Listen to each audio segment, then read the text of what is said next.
microphone. Can you hear me? No.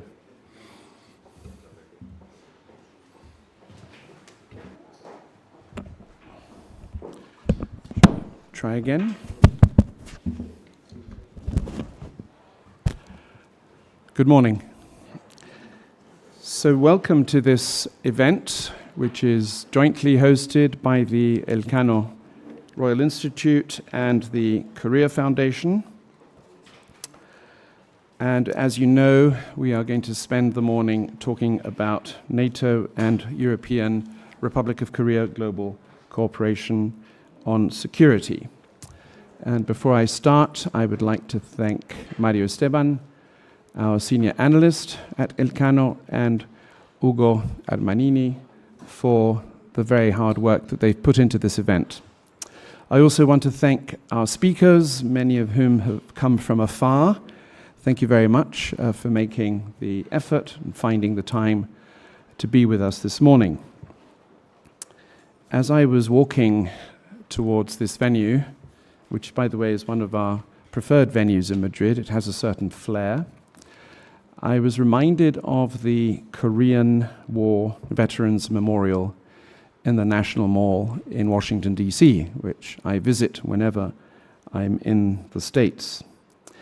Those of you who've seen it will recall that it essentially consists of 19 figures of US soldiers who took part in the Korean War. It's a platoon of American soldiers from different sections of the army, and they are depicted walking through difficult terrain, which was often the case during the Korean War, in the middle of a storm. It's a very impressive and very moving monument, in my view. And of course, the memorial also contains references to the 22 countries which formed part of the United Nations coalition. But above all, what always strikes me about this memorial is the wall, which in very large, bold letters reads, "Freedom is not free." Of course, this is an American idiom. It's not a terribly original expression, but I always find it very impressive to read that sentence, very simple sentence on that wall.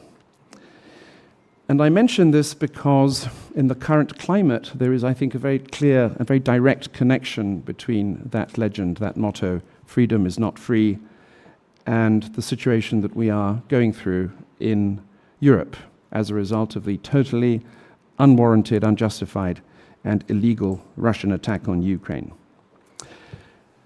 And essentially for two or three reasons. The war in Ukraine has reminded us in Europe that we cannot take freedom for granted, that we cannot take democracy for granted, that we certainly cannot take our territorial integrity for granted. Of course, some Europeans know this very well, our friends in the Baltic states, for example, or in Poland, or in Romania. But perhaps in other parts of Europe, other allies in NATO and other EU member states needed to be reminded of this. One of my mentors, the British author Robert Cooper, many years ago, described the actors in the international system under three categories or three labels: pre-modern states, modern states, and postmodern states. And we Europeans for many years decided that we were postmodern states, and the European Union was a postmodern entity. And of course, we have woken up with a jolt. We have woken up to the realization that we are in fact surrounded by, in some cases, pre-modern states, and in others, simply modern states. I'm not sure which category Russia belongs to, by the way. But it's certainly a world in which we had decided that the use of force would no longer be part of the equation, a world in which great power rivalry was essentially anachronistic and a thing of the past. And this is why I think the Ukraine war has come as such a shock to many people in Europe. It has forced us to wake up and smell the coffee. Above all, I think it has taught us something that instinctively we already knew or we should have known, which is that security is a fundamental, crucial, essential public good, just as other policy areas such as education or health. So the first takeaway, the first conclusion I think that many Europeans are already finally drawing from this war is that we need to spend more on defense, and above all, perhaps, we need to spend much better. But equally importantly and more relevantly, from the point of view of today's seminar, the war has also shown us how precarious our international relations are. We live in a in a world in which great power rivalry is back, which is increasingly multipolar perhaps, but also with very clear bipolar tendencies. And in this context, the EU and NATO, the member states of the EU and NATO, which are, of course, by and large the same, with only 5 exceptions, need to strengthen our ties with our closest allies further afield. And, of course, Korea is an extremely important case in point. We also, by the way, probably need to reaffirm more frequently than we have done that although our interests and those of America are similar, those of the United States are similar, they are not necessarily always identical. We are not a global superpower. We do not aspire to be. We are not a military superpower. I very much doubt that we will ever be able to perform that role. And therefore, we cannot survive without far closer relations with like-minded allies, such as Korea. This, I think, is already happening at the economic level very clearly. We now talk about friend-shoring, and there are very specific examples of that. But I think we have to put some meat on the bone of this concept in the defense and security arenas. And that is essentially what we're going to look at today. And you may ask yourselves, our friends from Korea, why Spain? Why is Spain interested in doing this? Well, I started out my academic career as an expert on transitions to democracy, and I was always very struck by some of the similarities between the Spanish transition of the 1970s and the Korean transition of the 1980s. We discussed this over dinner last night. And in parallel with that, of course, both of our countries experienced a phenomenally successful process of social and economic modernization, which largely made this democratization process possible. So I think Spain and Korea are natural allies, therefore. We have shared interests, we have shared values, and I think we are 2 of the world's great 20th century success stories, and we should try to build on that. So without further ado, I will hand over to the Minister Counselor at the Embassy of the Republic of Korea here in Madrid. Mr. Yang, the floor is yours. Thank you. Thank you. Dr. Charles Boyer, Director of the Elcano Royal Institute, His Excellency Federico Torres, Permanent Representative of Spain to the NATO, and ladies and gentlemen.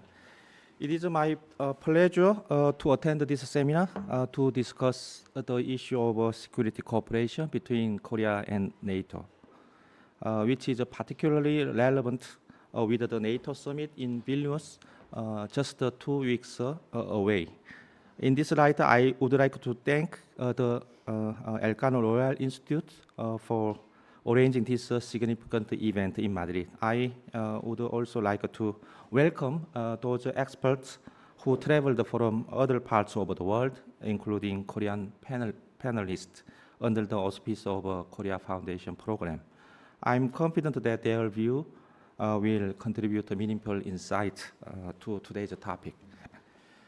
Madrid marked a significant turning point in Korea's approach to the NATO.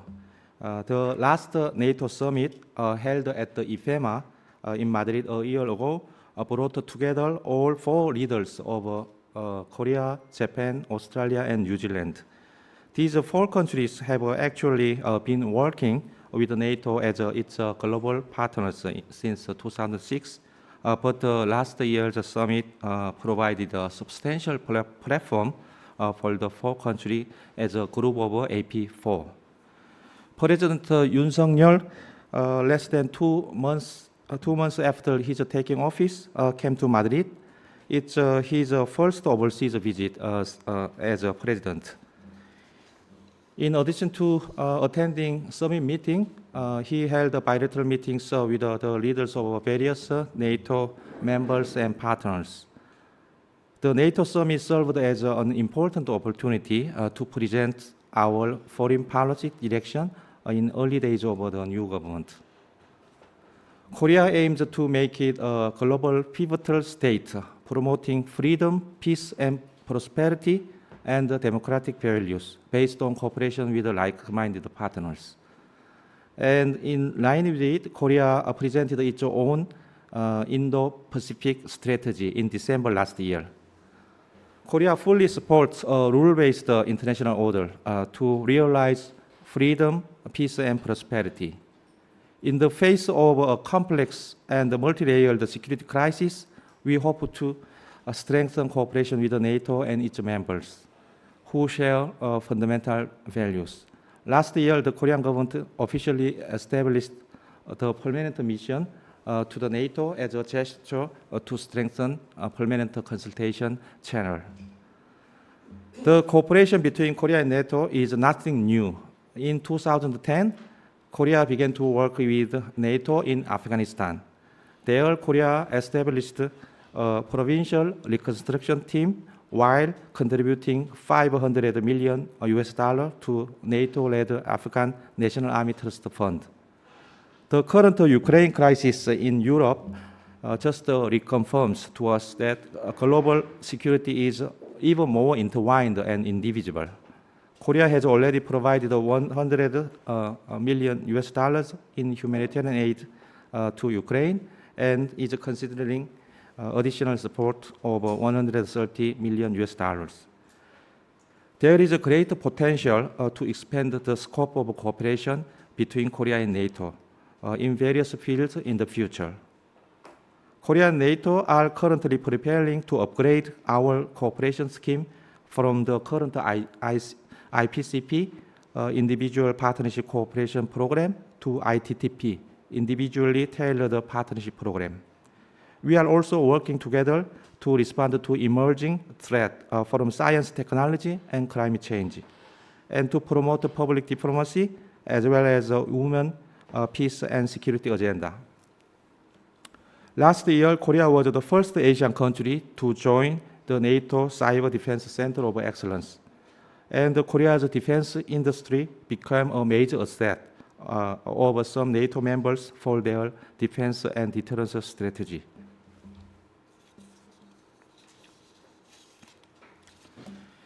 NATO has expanded its perspective on the Asia-Pacific region, including China, through developing a new strategic concept. Korea appreciates NATO's unwavering support for the North Korean nuclear issue and hopes to continue our solidarity and cooperation in promoting common values and responding to challenges in the Asia-Pacific region. Spain is one of the main contributors to NATO in building a global security fabric. Spain's EU presidency in the second half of this year will add value to the ongoing cooperation between NATO and European Union. Just as a Spanish navigator, Juan Sebastián Elcano, expanded the horizon of world history by completing the first circumnavigation through the uncharted Asian Pacific region 500 years ago, Spain will be able to take a leading role in strengthening cooperation with the countries that share core values in the region in the 21st century. Following President Yoon's visit to Madrid in June last year, President Sanchez made an official visit to Korea in November last year. Korea, which aspires to be a global pivotal state, will continue to value its cooperation with Spain, a strategic partner that has a commonality in historical experience and fundamental values in strengthening its relation with NATO.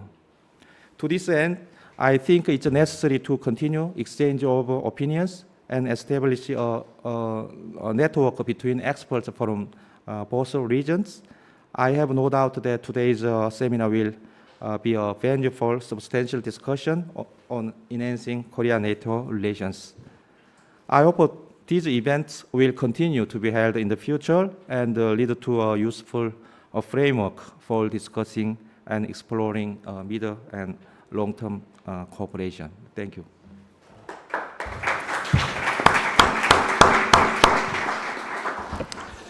Thank you very much, and it always gives us such joy and pleasure when someone acknowledges Juan Sebastián Elcano. We always complained that Magellan or Magallanes or Magallanes is far more well known, so thank you very much, sir, for that. You've proved a very important point. We named our institute after Elcano because we regarded Elcano as a precursor of globalization, somebody who helped humanity understand the world far better than had been the case previously. It gives me very special and great pleasure today to introduce Federico Torres, who is our permanent rep at NATO. In the course of my 20-year career as a think tanker, I have met dozens, if not hundreds, of Spanish diplomats, and I think this gives me a certain amount of perspective. So you will allow me, Federico, even if it embarrasses you, you'll allow me to say that you are what I call a thinking man's diplomat. In other words, you are not just a practitioner, but you are a very thoughtful analyst and student of international affairs. So we are extremely proud and grateful to count you amongst our friends. You have always supported Elcano in all of its activities, so thank you for doing so once again and for being here this morning. Thank you.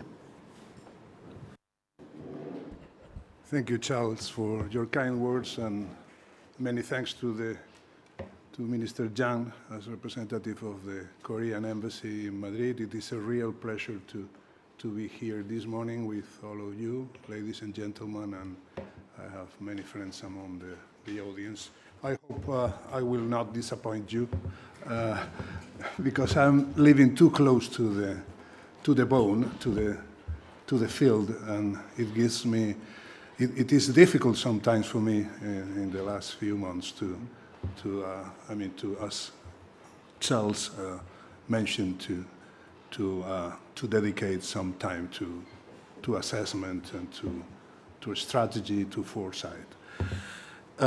It is my pleasure, of course, to open the change of views of this seminar with a reflection on the relations between NATO and its partners on the Indo-Pacific nations, and particularly with Korea. These AP4, Australia, Japan, New Zealand, and the Republic of Korea, as we know them, that were represented, as the Minister mentioned, at the last year's Madrid Summit, and that will be joining us in Vilnius in a couple of weeks too. One of the sessions, they will participate in one of the 3 sessions scheduled in Vilnius, together with the representatives from the European Union. I think that is a strong signal about the willingness of NATO to become a real global actor in international affairs.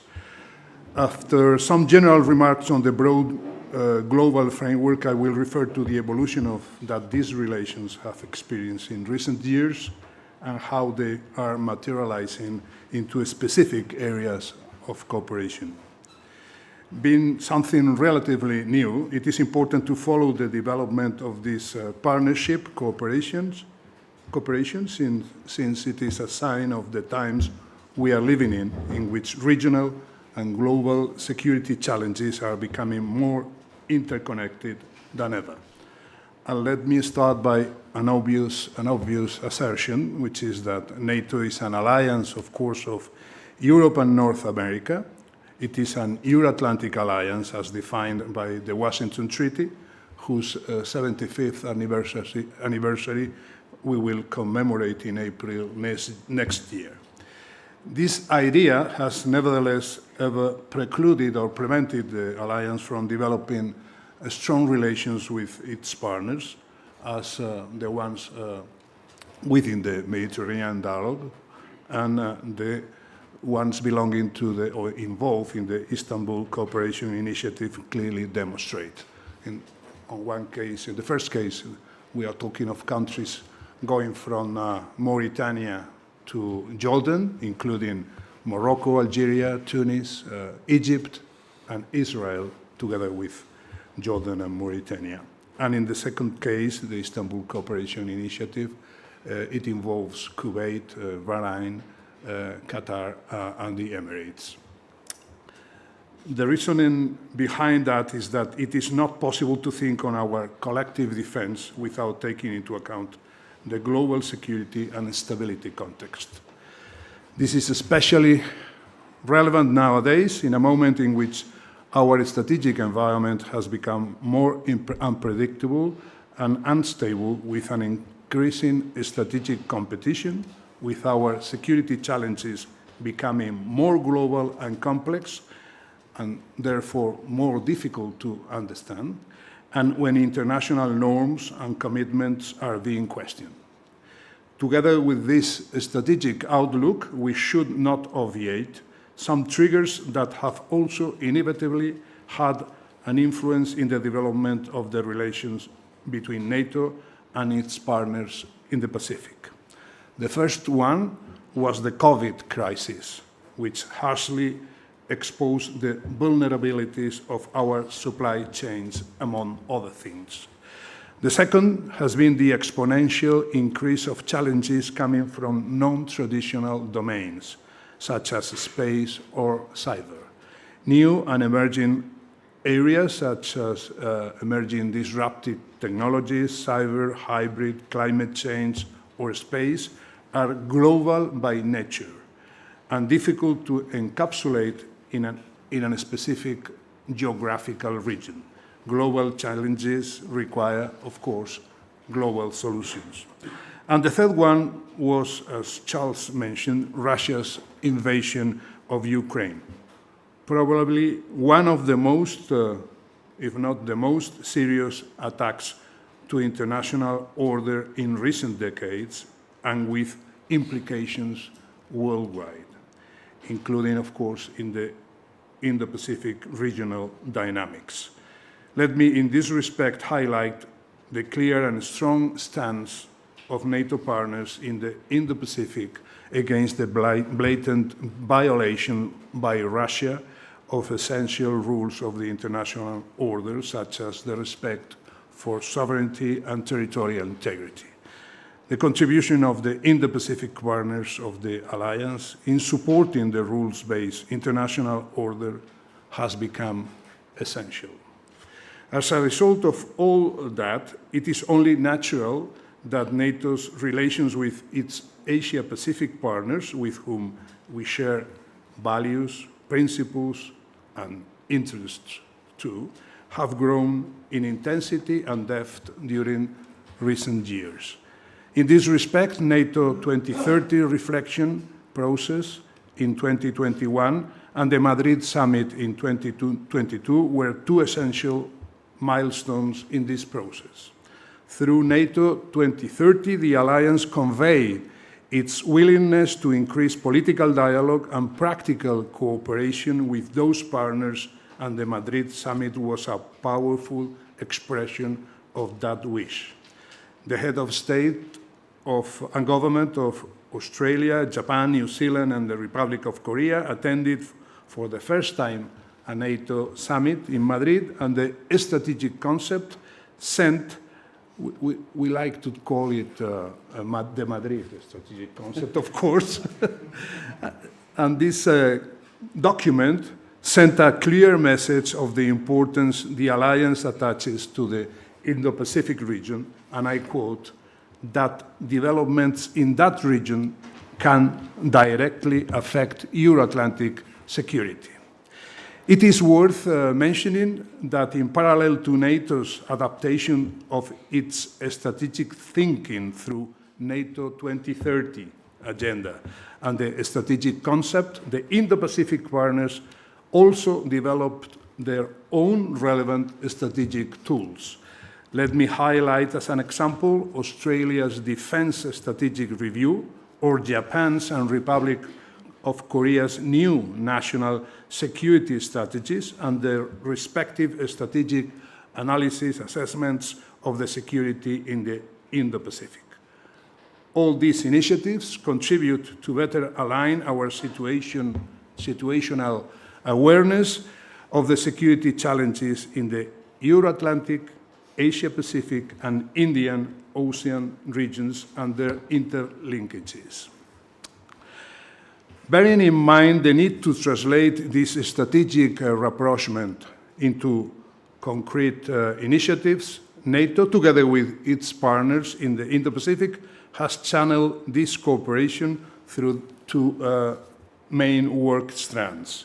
The first one is multilateral, an agenda for tackling shared security challenges agreed in 2022, which provides new avenues for cooperation in key areas, including cyber, hybrid, new technologies, weapons of mass destruction proliferation, climate change, countering disinformation, maritime security, or resilience.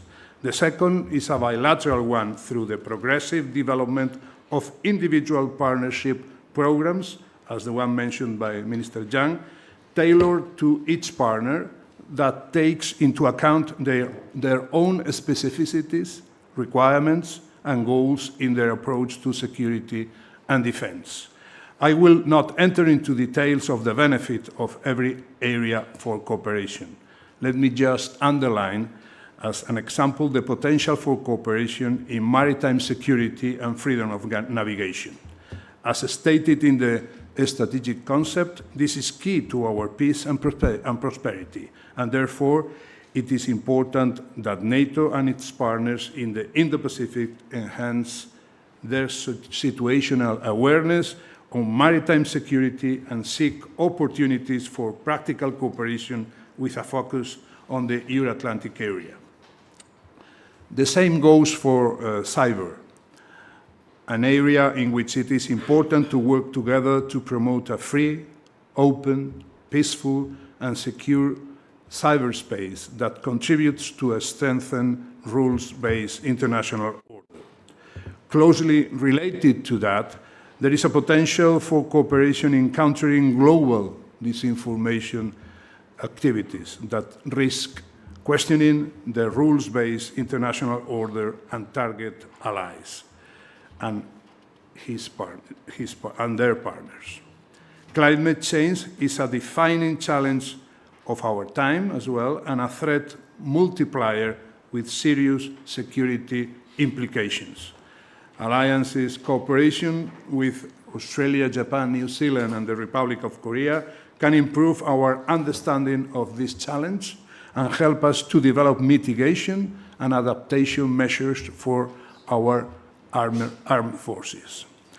Another relevant area for cooperation is technology and innovation in order to maintain and preserve our technological edge and understanding the challenges posed by emerging and disruptive technologies such as artificial intelligence or quantum technology. This cooperation may also help the alliance to better understand the security implications of the increasing geopolitical competition, including the role of China in global affairs. As you may already know, NATO has been adapting itself in recent years to a new international reality in which China has become a global power while keeping at the same time its Euro-Atlantic nature. The first time China appeared in a NATO public document was in December 2019 at the London Declaration. The alliance progressively developed its strategic thinking on China in the following years, having as a main result the 2021 Brussels communique, but especially, again, the 2022 strategic concept.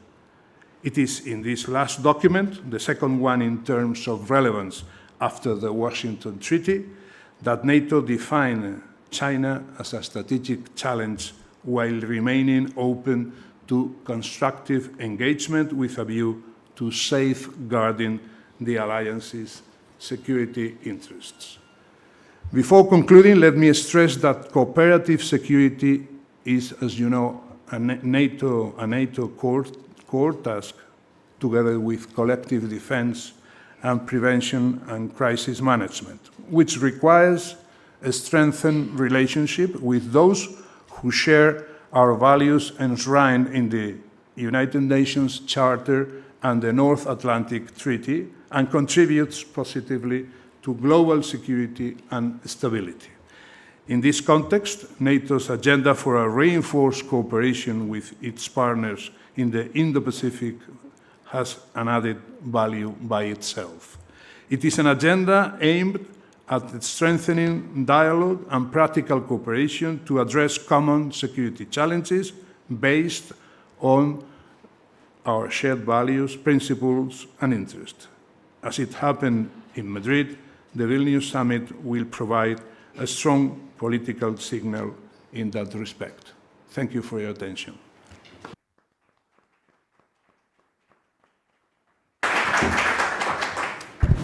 Thank you very much, Federico, and thank you in particular for reminding us of the importance of the Madrid strategic concept, aptly named, and also of something very crucial that perhaps we are still not fully digesting, which is the relationship between the European theatre and the Indo-Pacific theatre, an issue and a topic that our colleague Luis Simon has written about very eloquently and convincingly. One of the most objectionable things to my mind about the famous interview that Monsieur Macron gave to Les Echos was precisely the fact that there wasn't a single reference to the fact that this linkage exists. It's as though we Europeans are only concerned with the United States when it comes to European affairs, and we simply cannot ignore that the United States has global interests and concerns, which are our concerns as well. I think we have a couple of minutes for a few questions. I should have checked before we started this. So if you would like to ask Ambassador Torres, please take advantage of this unique opportunity, because he is not often with us. And then we will move seamlessly into the next session. Anyone? Reese, would you like to open fire? Thank you. There's a microphone on its way. Over here. Thank you. Thank you all. That was a great kickoff, and thanks, Ambassador, for laying out the main sort of milestones in the NATO AP4 agenda and NATO's China agenda.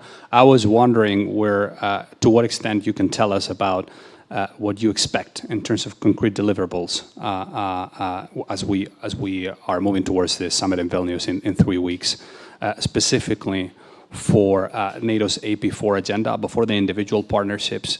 What's next for the NATO AP4 agenda?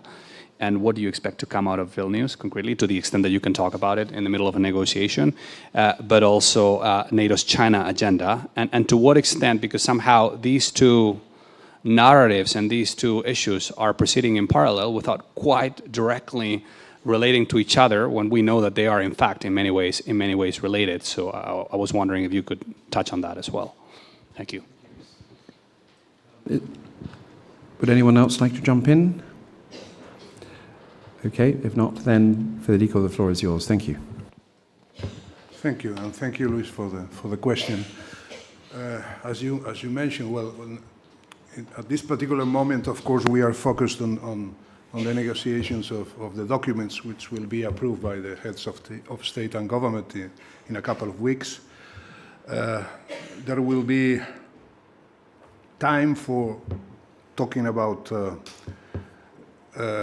what we have to sort out within NATO, so to speak, at the first session. And there the heads of state and government will have to talk among themselves together with Sweden, which is still an invitee, and that will be one of the questions that should be, in my view, sorted out, if not in Vilnius, right after Vilnius, so to speak, before the end of this year. Let us hope so. So this 31 plus 1 would talk about deterrence and defense, of course, mainly focused on the so-called eastern flank, defense investment, the renewal of the Wales commitment. We committed in 2014 to reach 2% of GDP, to allocate at least 20% of that 2% to investment on capabilities, and to make significant contributions to operations. So it is time to evaluate where we stand, each and every one of us.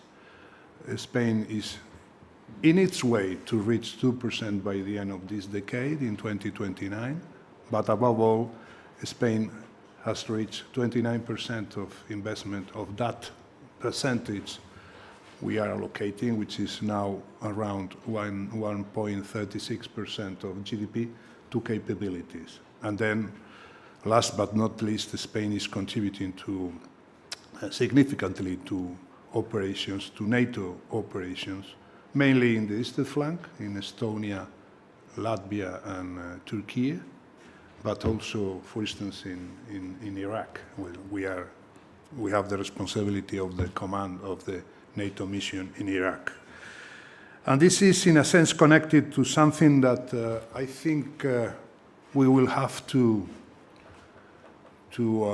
talk about with our AP4 partners, which is defense industry. As you probably know, I'm sure you know it, the European Union is taking some initiatives concerning defense industry as a result of the depletion of our arsenals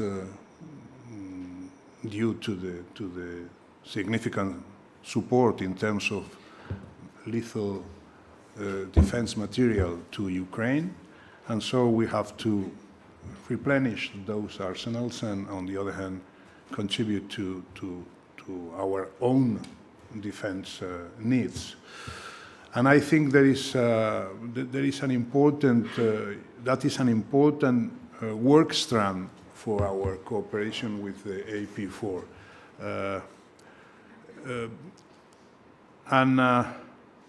It will be interesting to, I don't know whether this will be a task within the summit itself, but I think it will be interesting in terms of a strategic communication to insist before our public opinions in the fact that, as Charles mentioned, there is a need for investing more and better on defense. And I understand that, the Republic of Korea is one of the most advanced partners on that particular field, but there is a debate going on in Japan, for instance, which is quite interesting, about the need for Japan to spend more to invest more on defense, and of course in Australia, and to a lesser extent, in my view, in New Zealand.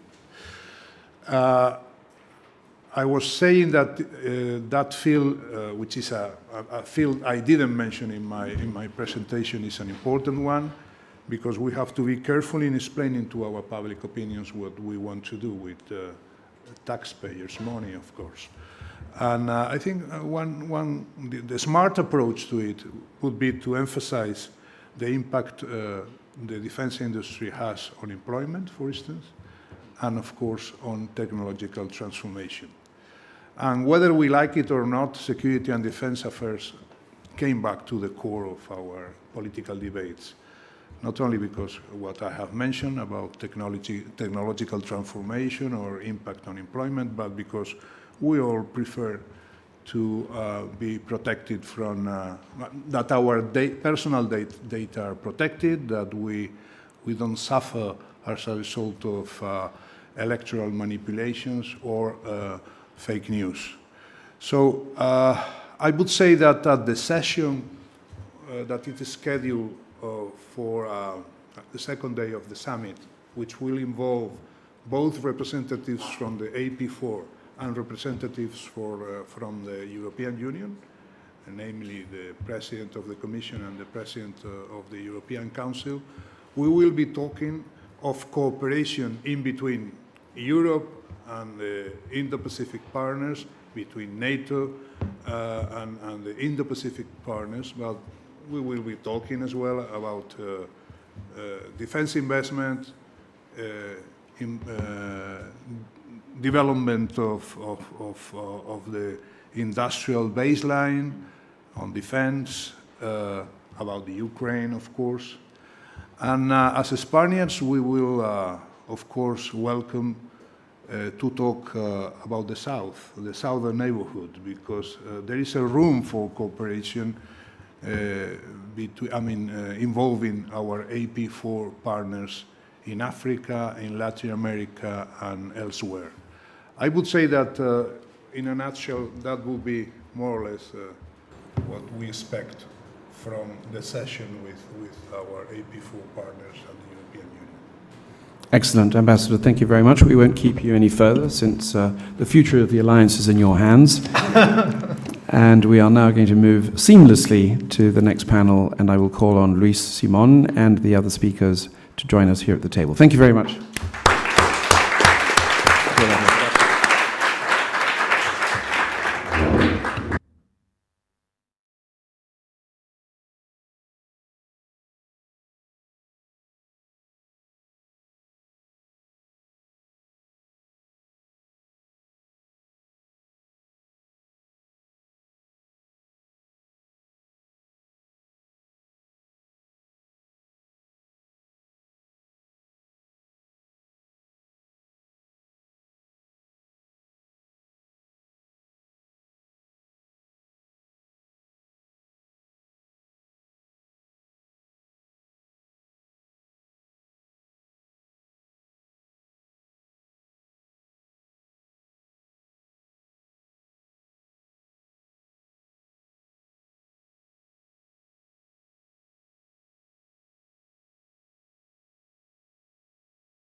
Shall we? Yeah.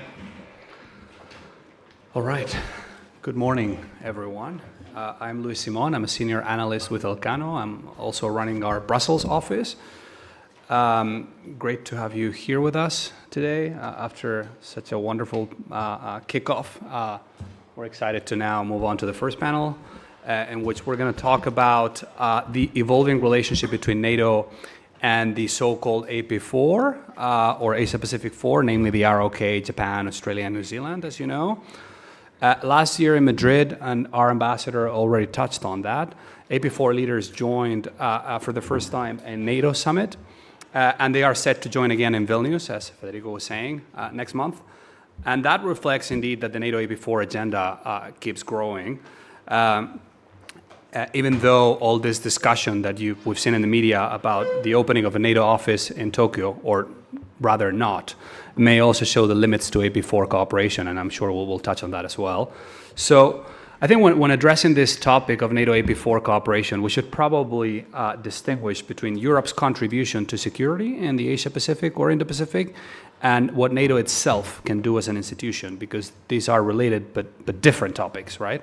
In the sense that some European allies, notably France, and this is no secret, believe they can play a role in Indo-Pacific security, but they don't think that NATO is the appropriate venue for doing that, as they think that the alliance should focus on the Euro-Atlantic, particularly now, when we have a big crisis in terms of the future of Europe's security architecture. So I think taking that as a caveat, which is a political caveat, and taking that caveat as a point of departure, then the question is, what is left for NATO to do?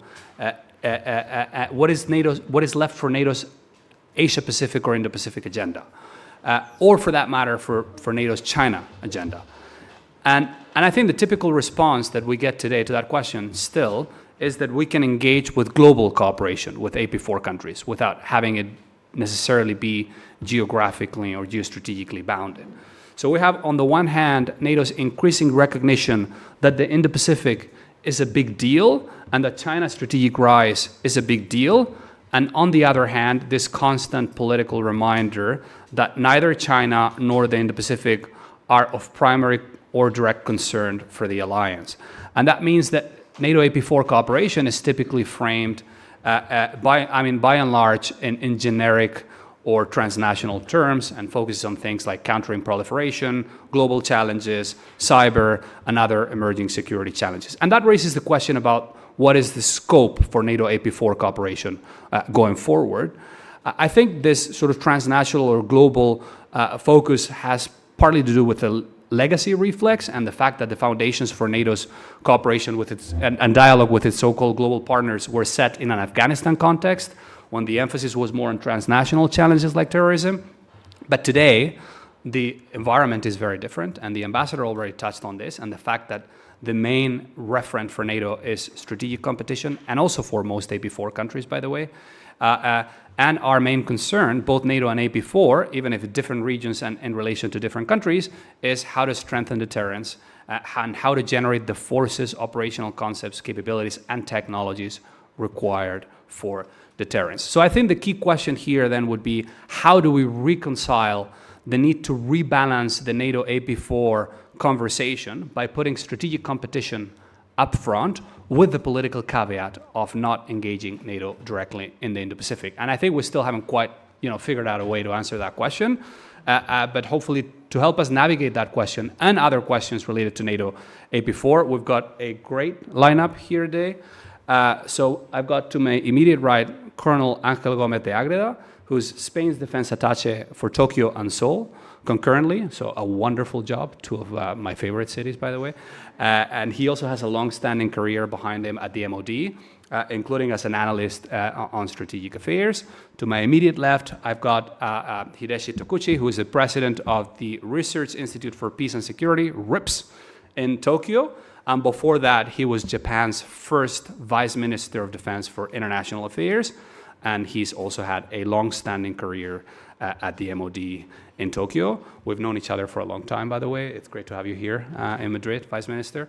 Then to my far right, I've got Jina Kim, who is the Dean of the Language and Diplomacy Division at Hankook University of Foreign Studies, HUFS, in Seoul.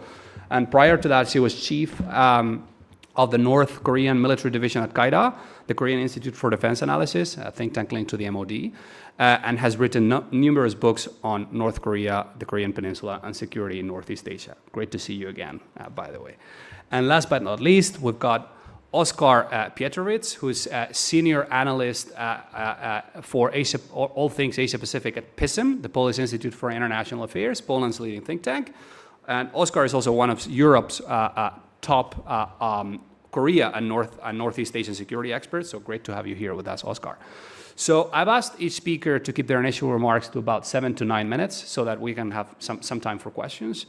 Ángel, let's maybe start with you, with your assessment of the opportunities and challenges ahead in terms of NATO AP4 cooperation, looking at Vilnius, but perhaps also beyond.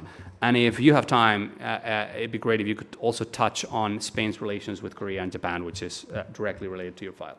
Bienvenido. Well, thank you very much. Thank you, Luis. Thank you to Elcano Institute. Mario, thank you. Charles. Thanks to Korea and Japan for the hospitality they have been showing to me, and I'm learning quite a lot in those nations. The AP4 are the 4 most distant nations that we can find when we travel abroad, but are the ones probably closest to our culture and our values that we encounter in the way. So it is quite like going back home when you get there, getting home and finding something similar to you. We mentioned a couple of things that are very interesting, and I was I'm very proud that I had the opportunity to organize the first ever Spanish Armed Forces Day celebration in Japan in history a couple of months ago. And I mentioned that it was about time because we were the first ones to sail the Pacific Ocean. We gave the ocean its name, and that I was expecting that our relationship will contribute to making it true to its name, to be Pacific, to be peaceful in a way. So I think there's lots of ground for cooperation. With Korea, there's far more than just huge economic development in the last few decades. We are both peninsulas at the end of the continent, and we share a parallel history in the last few decades.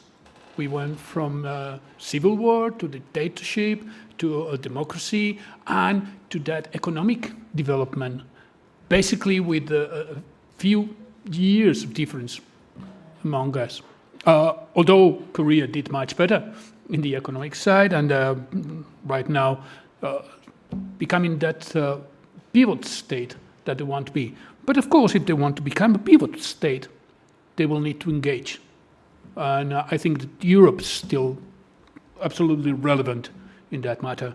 Europe and Spain.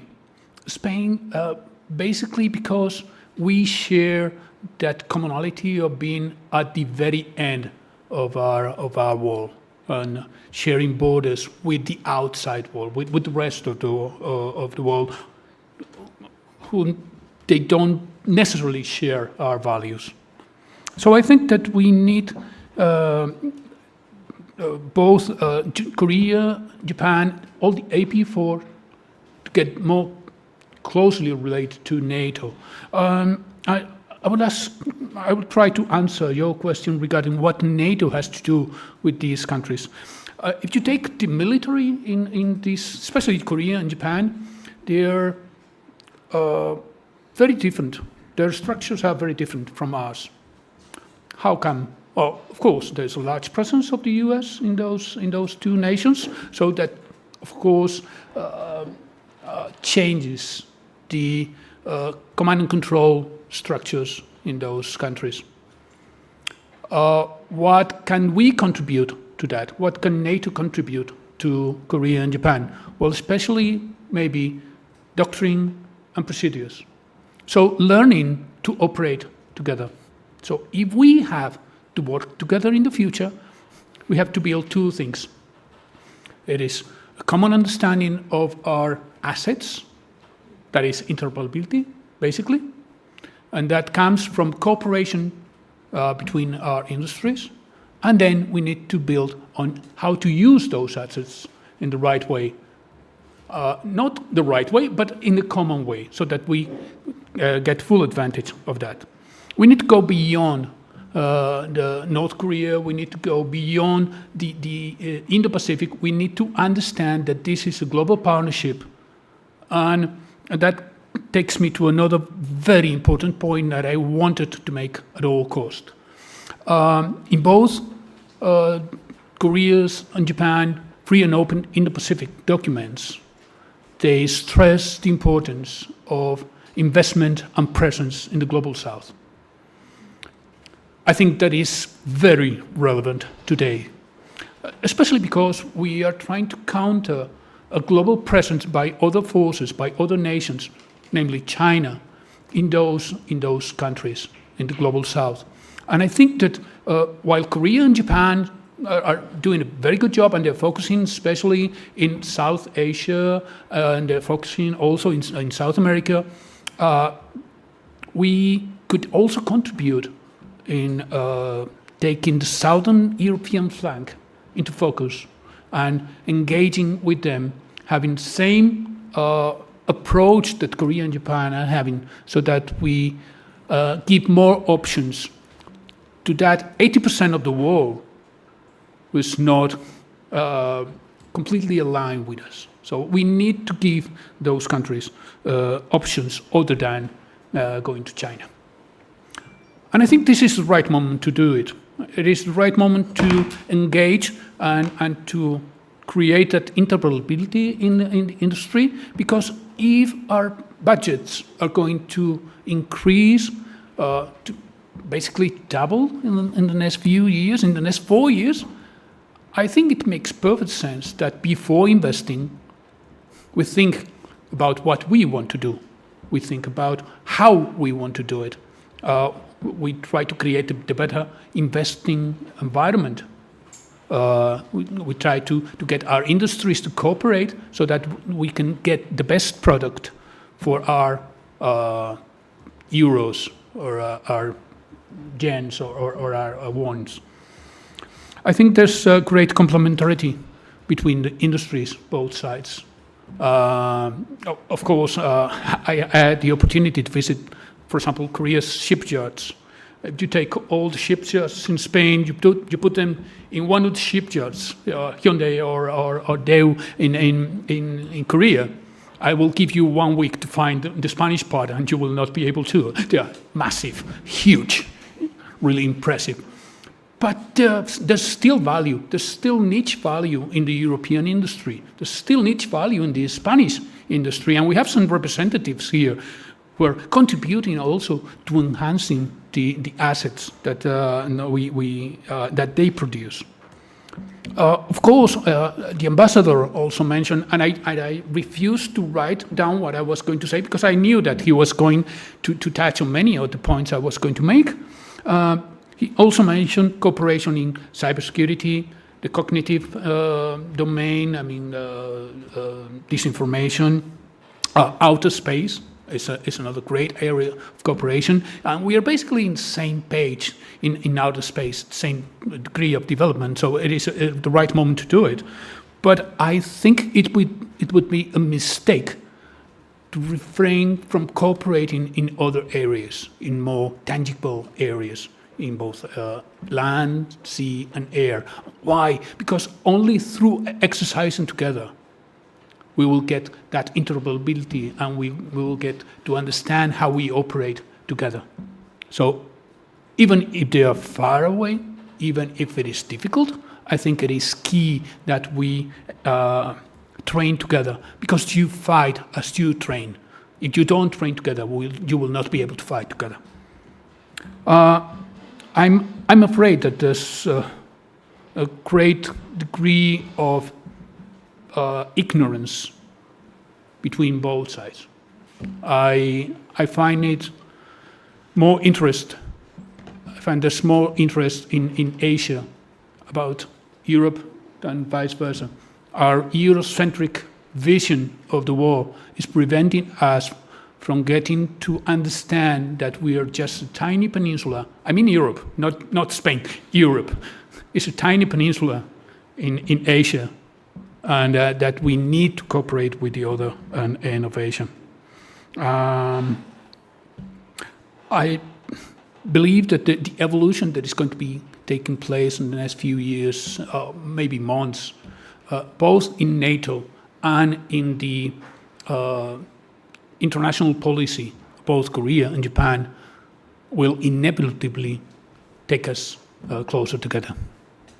I think that's that for the moment. No, excellent. That's great, Angel. I think that's exactly what I was sort of driving at. Interoperability industrially in terms of capability development, technological development, and even in terms of operational concepts. I think we can learn a lot from each other about the capabilities, technologies, concepts needed for deterrence and develop them together, even if we apply them to different problems and different theaters. I think this is exactly the kind of conversation we should have in terms of NATO AP4, rather than stick to that transnational frame that has guided our conversation so far.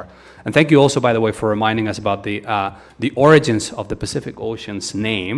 We talked about Elcano earlier, and interesting thing is that Spain was the only European power who got to East Asia from east to west, from the Pacific and not from the Indian Ocean, unlike Portugal, the Netherlands, France, and the UK. So in many ways, the US, the United States' line of projection into East Asia, in many ways, through California, Guam, and the Philippines, finds a direct precedent in Spain's. Let's now move on to the Vice Minister to get Japan's perspective on European security. Japan's expectations about NATO AP4 cooperation and the NATO-Japan agenda, more specifically, perhaps with a focus on Vilnius, but also beyond. Vice Minister, the floor is yours. Well, good morning, everyone, and Luis, thank you very much for your kind introduction. And first of all, let me thank the Elcano Royal Institute and also the Korea Foundation for having me in this very important event, and I'm very much grateful to all of those who have made my trip to this great and beautiful city possible. Thank you very much. In the interest of time, I'd like to cover the following 3 points. First, impact of the Russian invasion of Ukraine on East Asian security, and then the basis of NATO AP4 cooperation. And finally, I'd like to touch upon some possible concrete steps of cooperation from a Japanese point of view. First, the Russian invasion of Ukraine has been casting a long shadow over the Indo-Pacific too. The connectedness of Europe and East Asia couldn't be overstated. And NATO's Secretary General Stoltenberg visited Japan in this February, and at that time he said that NATO's, we may be oceans apart, but our security is closely connected. And actually, oceans do not separate us. We are connected by the sea, as the sea is one. And that's why maritime security is always important. And I'll come back to this point later again. Japan's Prime Minister Kishida often says that Ukraine today may be East Asia tomorrow. Similar expression is found in the new national security strategy of Japan too. It is not just about the Taiwan Strait. Not only China, but also North Korea must be trying to learn from the course of events in Ukraine and to prepare for their next wars. And Japan neighbors on three nuclear and authoritarian states, namely Russia, China, and North Korea. For the time being, China may be thinking twice about the use of force against Taiwan by seeing Ukraine's stubborn resistance and Russia's ill performance and Russian overconfidence on its military capabilities. But it will not decrease its appetite for Taiwan. Declining Russia will not be a dependable ally of China, but it may raise China's status in their bloc. Russia set a very bad example for North Korea by saber-rattling with nuclear weapons. North Korea's denuclearization will be unachievable, while North Korean threat have become global, particularly due to its ICBM capability. In terms of Russia, its naval force and nuclear force remain almost intact. The Sea of Okhotsk is where the Russian SLBMs are deployed. This April, the Russian Pacific Fleet conducted massive drills in the Sea of Okhotsk, the Sea of Japan, and also the Bering Sea, involving over 25,000 servicemen. The fleet exercise last June, not this June, but last June, involved around 10,000 servicemen. And the size of this April drill is much, much bigger. And last year, the drill was conducted by the commander of the Russian Pacific Fleet, And this year, the exercise, actually it was a surprise inspection, was conducted by the Commander-in-Chief of the Russian Navy. And it was done during Chinese defense minister's Moscow visit. Surveillance on the Russian military operations in the Pacific theater, and also intelligence cooperation between NATO side and us in East Asia is very important. And today, all these three countries, China, Russia, and North Korea, are common adversaries for us. International security cooperation will be more important to address our immediate challenges. The war in Ukraine is continuing far longer than most of us expected. The war over the Taiwan Strait would be very similar, and war involving North Korea might be protracted too. The longer the conflict lasts, the more important the allies and resources become, and the preponderance of resources is critical to bring about a victory. To do together, NATO and its members must align their strategies with those of their 4 Asia-Pacific partners, including strategic assessment of the security environment, coordination of strategic priorities, and rightful allocation and sharing of scarce resources. And assessment and planning must be done on a daily basis and face-to-face. And from this point of view, NATO's plan to open its office in Tokyo would be a very valuable idea. It should be realized soon, I think. Now, last December, the government of Japan renewed its national security strategy and established its national defense strategy as well. Self-help, alliance with the United States, and also security cooperation with like-minded countries remain the 3 pillars of the Japanese policy.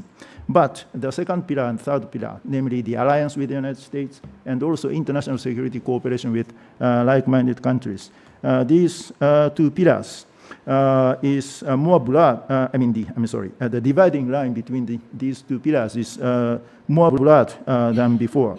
And the common guiding principle of these 2 pillars is the vision for a free and open Indo-Pacific, FOIP. And the vision is, the Japanese vision is expanding.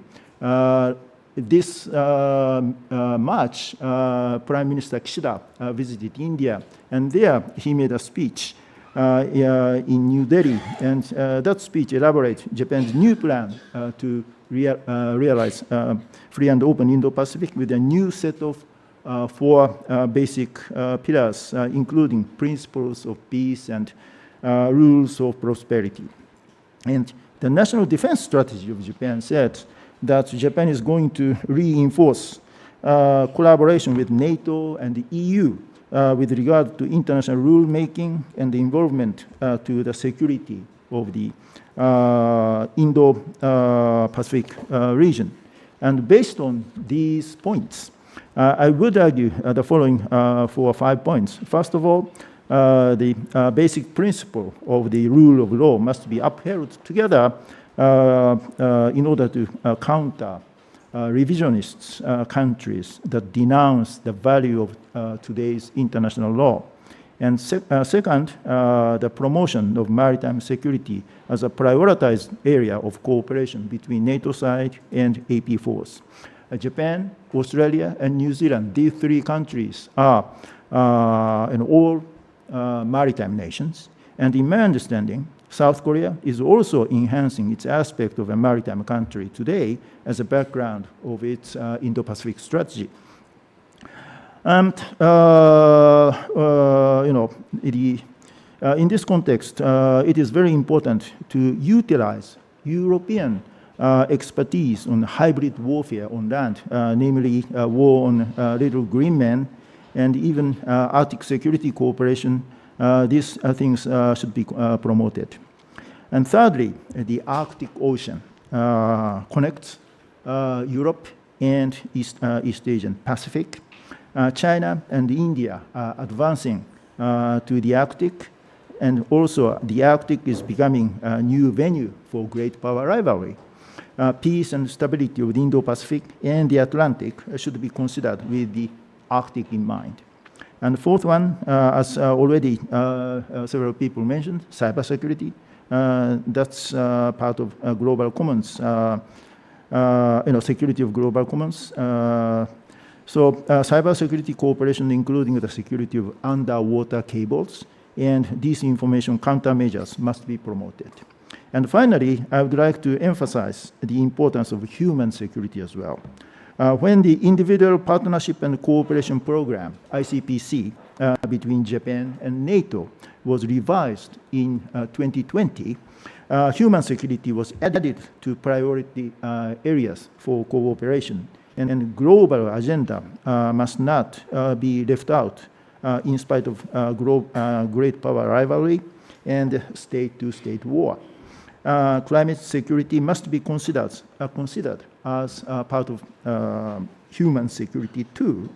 And security impact of climate change must be jointly looked into and also properly addressed between the two sides. I stop here. Thank you. Thank you very much. Excellent. No, thank you. Thank you, Vice Minister. Excellent points on the wider strategic implications of Ukraine and also the reality of resource trade-offs. And I particularly like your point about how we are connected by the sea. I think this is critical, not least because U.S. and allied command of the sea and the other global commons, if I may, sort of link into your later point, is critical to the projection of strategic power into Europe and East Asia, which is the foundation of our respective deterrence architectures, right?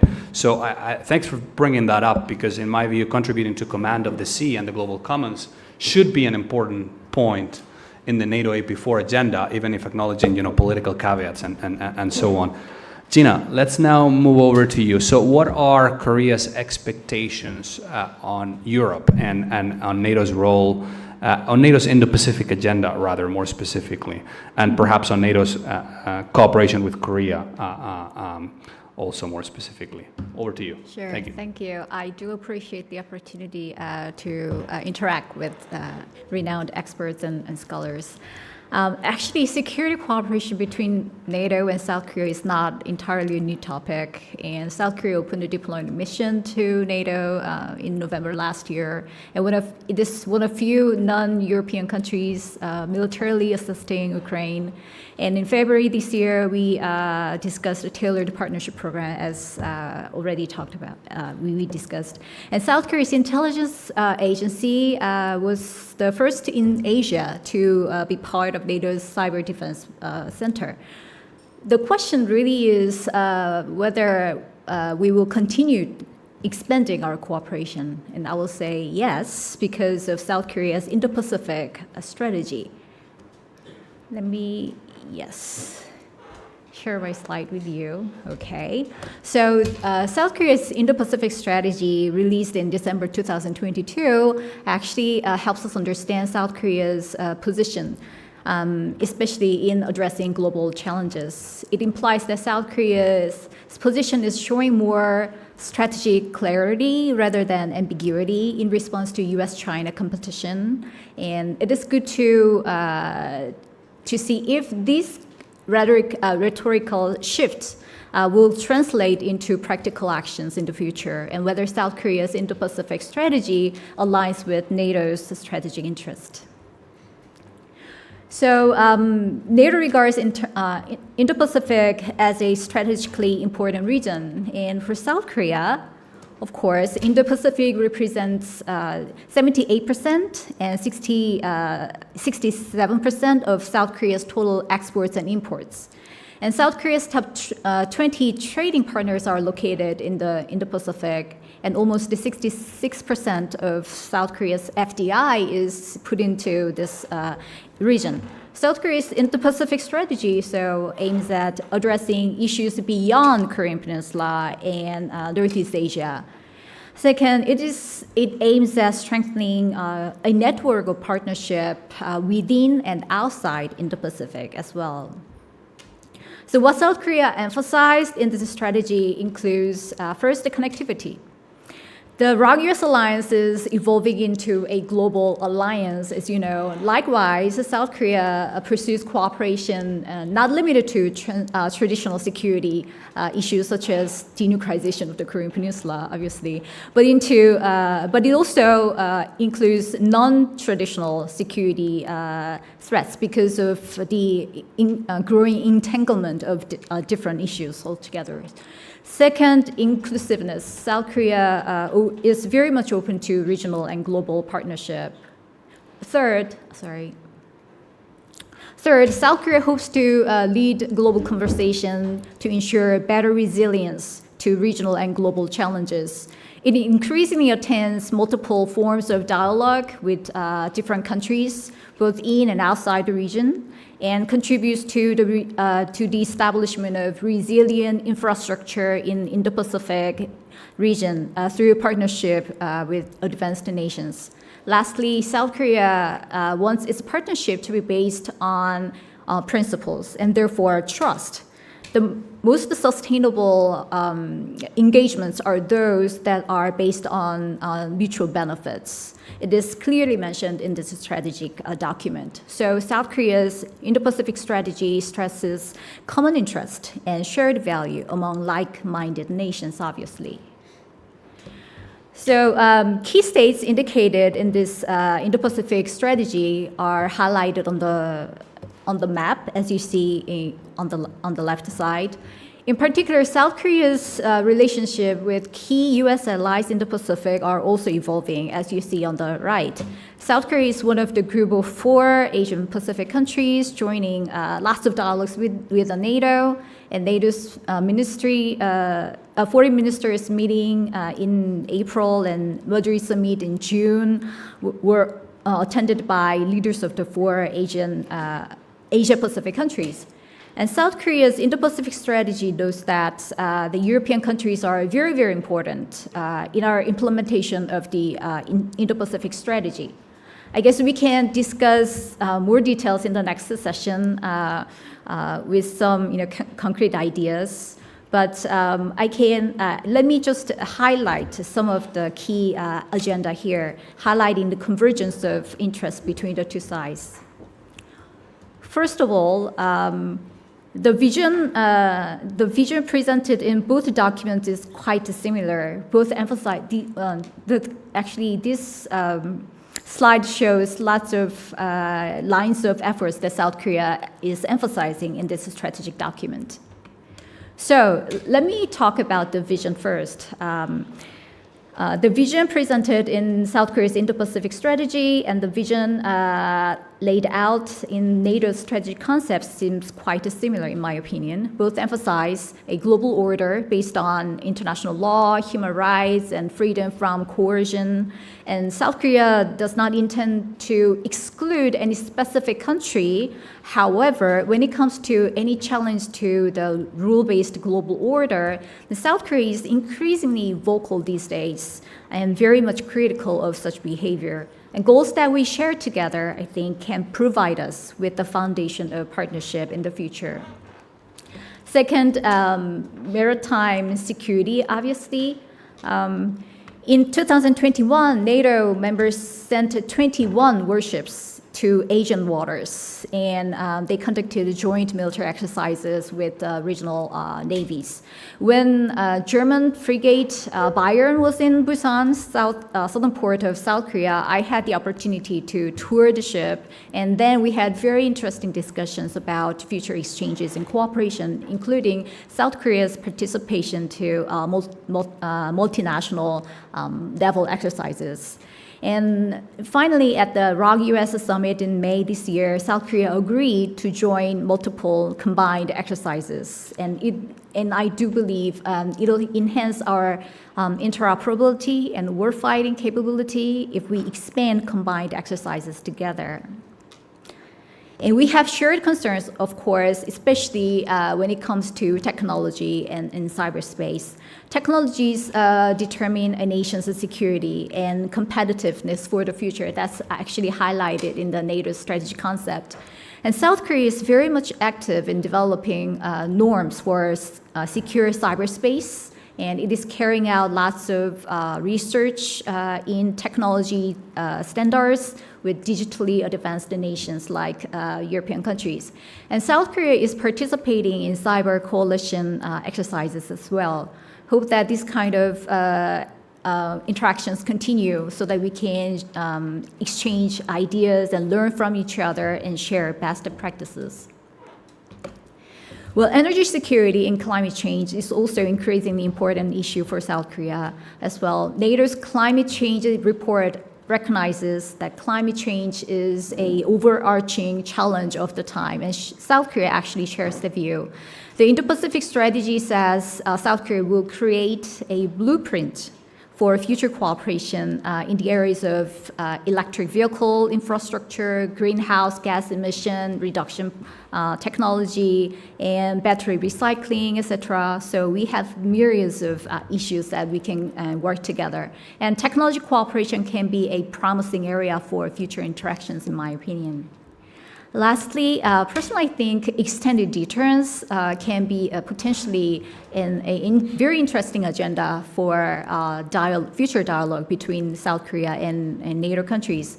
Because the Washington Declaration in May between US and South Korea implies that this new consultative mechanism called NCG between ROK and the US will be the platform to discuss South Korea's conventional support to US nuclear operations when there is a contingency. Of course, NATO's nuclear sharing mechanism is quite different, and it has a very unique historical context. I'm not saying that South Korea should benchmark NATO's nuclear sharing mechanism, but at least at this point, there's much interest among South Koreans who want to do some comparative study so that we can better understand NATO's mechanism to develop the existing mechanism on the Korean Peninsula. So it can be a very, very interesting project or a joint study project between South Korea and European countries at the level of think tanks in the future. I'll stop there. Thank you.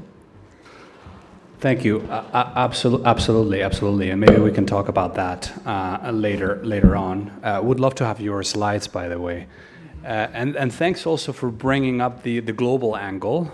The Spanish foreign minister usually refers to Latin America as one of the most Euro-compatible regions. And I think your two presentations also showed us that the ROK and Japan are amongst the most NATO-compatible countries out there. By the way, I'd like to get back later to the ambassador's point about the need for a political dialogue between NATO and AP4 around the global south, not least as it relates to strategic competition. I think that's also a very interesting avenue. Oskar, Poland's security focus is, of course, very much on Ukraine and Eastern Europe, but there's also a growing sense of awareness about the geostrategic relevance of the Indo-Pacific and how that affects European security. So maybe talk to us about how you think the war is affecting European and NATO debates on the Indo-Pacific and European perceptions of China, and perhaps also about Poland-ROK security dynamic, which is quite dynamic, and Poland-Japan if there's time. Thank you. Thank you, Luis, and thank you, first of all, for Real Instituto Elcano and Korea Foundation for organizing this event. Thank you very much for having me here. It's a great honor and pleasure to take part in this panel with such distinguished experts. I will start with the European perception of China and next move to the European debates on Indo-Pacific, and at the end share a few observations on Poland, South Korea cooperation with you. As we all know, the European Union's 2019 strategic outlook officially defines China as a partner, a competitor, and a systemic rival. But I would argue that in recent years, China has been increasingly perceived in Europe as a competitor and a systemic rival.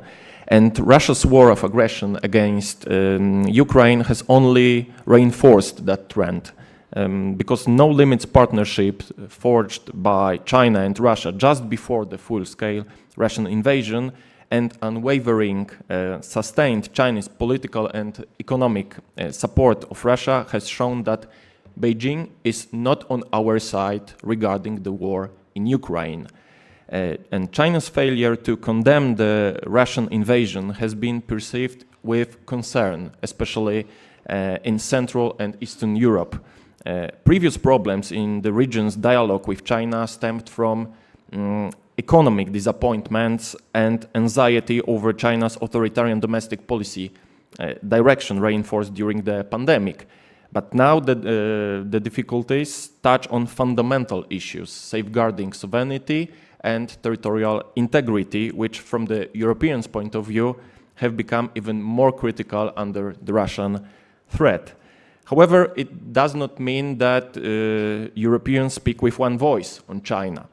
During their visit, for example, during their visit to Beijing, Chancellor Olaf Scholz and President Emmanuel Macron, with their conciliatory statements, suggested that some European countries want close economic relations with China, even if China maintains close ties with Russia and does not oppose its war against Ukraine. But from my perspective, it does not change the fact that Europe concerns that China is trying to change the existing rules-based international order by various means, contrary to our interests and values.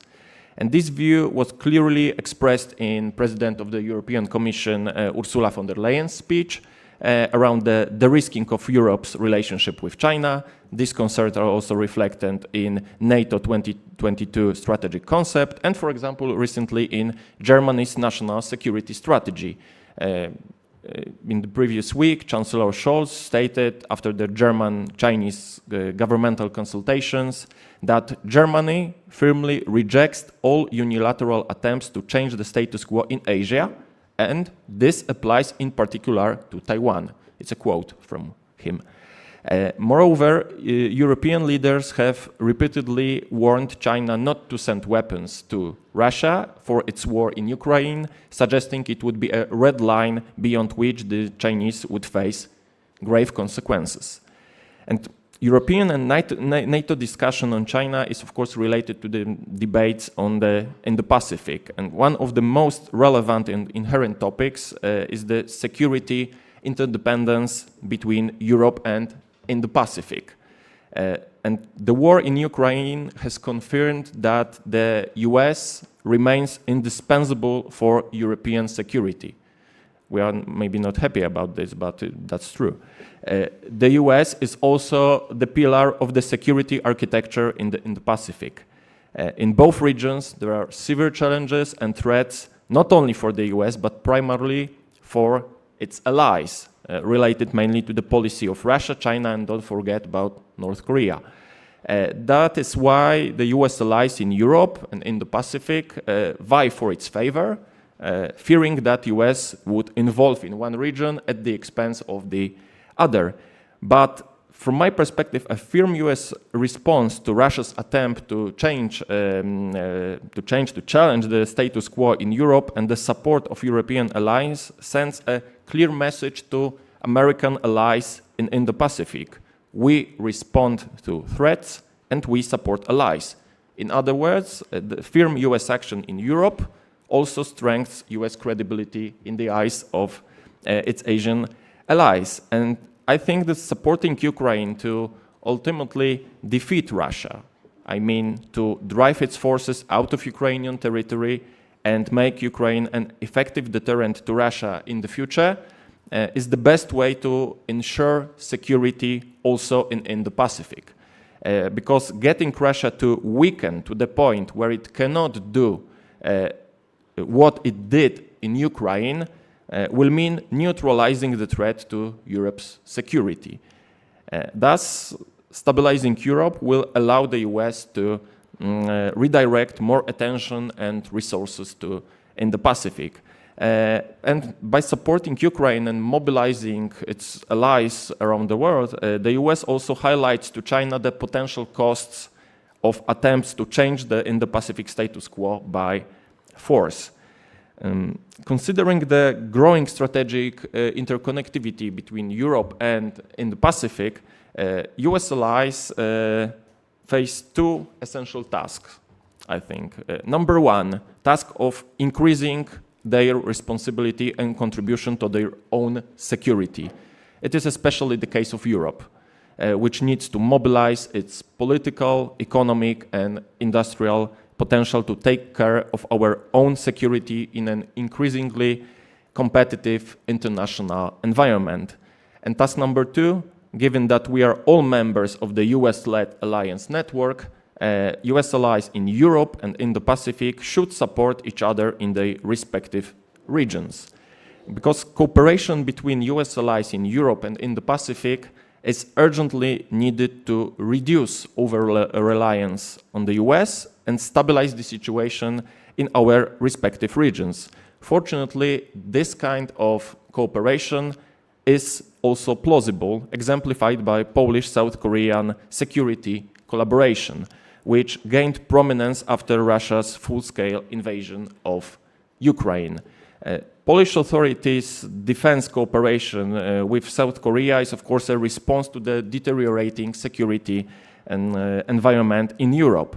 And as a result of contracts totaling $12.4 billion US dollars, Poland has acquired a substantial quantity of arms manufactured in South Korea. On the one hand, Poland is purchasing military equipment from South Korea to replenish the shortcomings resulting from the arms transfer to Ukraine, but more broadly, Poland's decision is a part of the long-term technical modernization plans of the Polish armed forces. And thanks to these contracts, South Korea has become one of Poland's main foreign partners alongside the US in modernizing the Polish armed forces. And deliveries of South Korean weapons strengthens Poland's security, thereby improving NATO's deterrence and defense capabilities on the eastern flank. And to sum up, over the last year and 4 months, we have seen that the global partners of NATO, such as South Korea, are ready to support, to varying degrees, European security. These efforts are certainly not a sign of altruism and will require reciprocity from our European side. So we should therefore listen to our Asian partners' expectations and try to live up to them realistically, very realistically, taking into account our limitations also. Thank you. No, thank you, Oscar. Great points about the reputational links between Europe and the Indo-Pacific, but also on the existence of resource trade-offs and what that means in terms of NATO AP4 cooperation. Thanks also for touching on the China-Russia relationship, which is of course very important and also holds a prominent place in NATO's narrative about China and the strategic environment. So we had some excellent presentations. We've got a bit of a delay, and I'm just a foot soldier here, and my operational commander tells me that we should end no sooner than 12:15 and no later than 12:30. So let's maybe aim for 12:20. That gives us time for some questions and comments from your side. We will collect them. So please, when you take the floor, identify yourselves by name and affiliation. We will collect as many as we can, and don't all come at the same time. And then we'll come back to the panel, perhaps in reverse order. And we'll give each speaker the opportunity to make some final remarks in 2 or 3 minutes each. All right, who wants to go? I've got 1, 2, 3, 4. Okay, we'll start.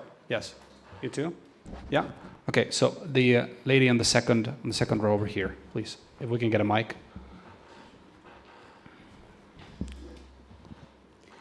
Hello, good morning, and thank you very much for such an insight on how we're kind of developing this alliance between NATO and South Korea and Japan. I have a question directed to Ángel Gómez de Ágreda. You mentioned the fact that we should increase or use as an example what they're doing as in South Korea and Japan to foment allies or to use allies within countries that don't have the same values or principles as we do. could you expand on that? And would you think, or could we expect it to backfire in such a way as we've seen as a precedent with our alliance with Russia, for example? Thank you very much. All right, thank you for that. Then we've got the very elegant gentleman at the back of the room. Thanks for the compliment. I am Jose Maria. I'm just a former NATO colleague. I would like to touch on a very, very political issue which was slightly raised by Charles earlier this morning. I would like to hear from our Korean and Japanese representatives what is their opinion and in official circles in their countries about the ongoing fight between President Macron and Joe Biden. Macron is very ferociously opposing staging opposition to the further deployment of warships to the Indo-Pacific. And of course, the Americans are very powerful, but Monsieur Macron is a key factor in the decision-making both in NATO and EU. So I would like to know what are the official views, if any, in your countries. Thank you very much. All right, thank you. That question never goes out of style. What are your thoughts on Macron? Second row over here, if we can.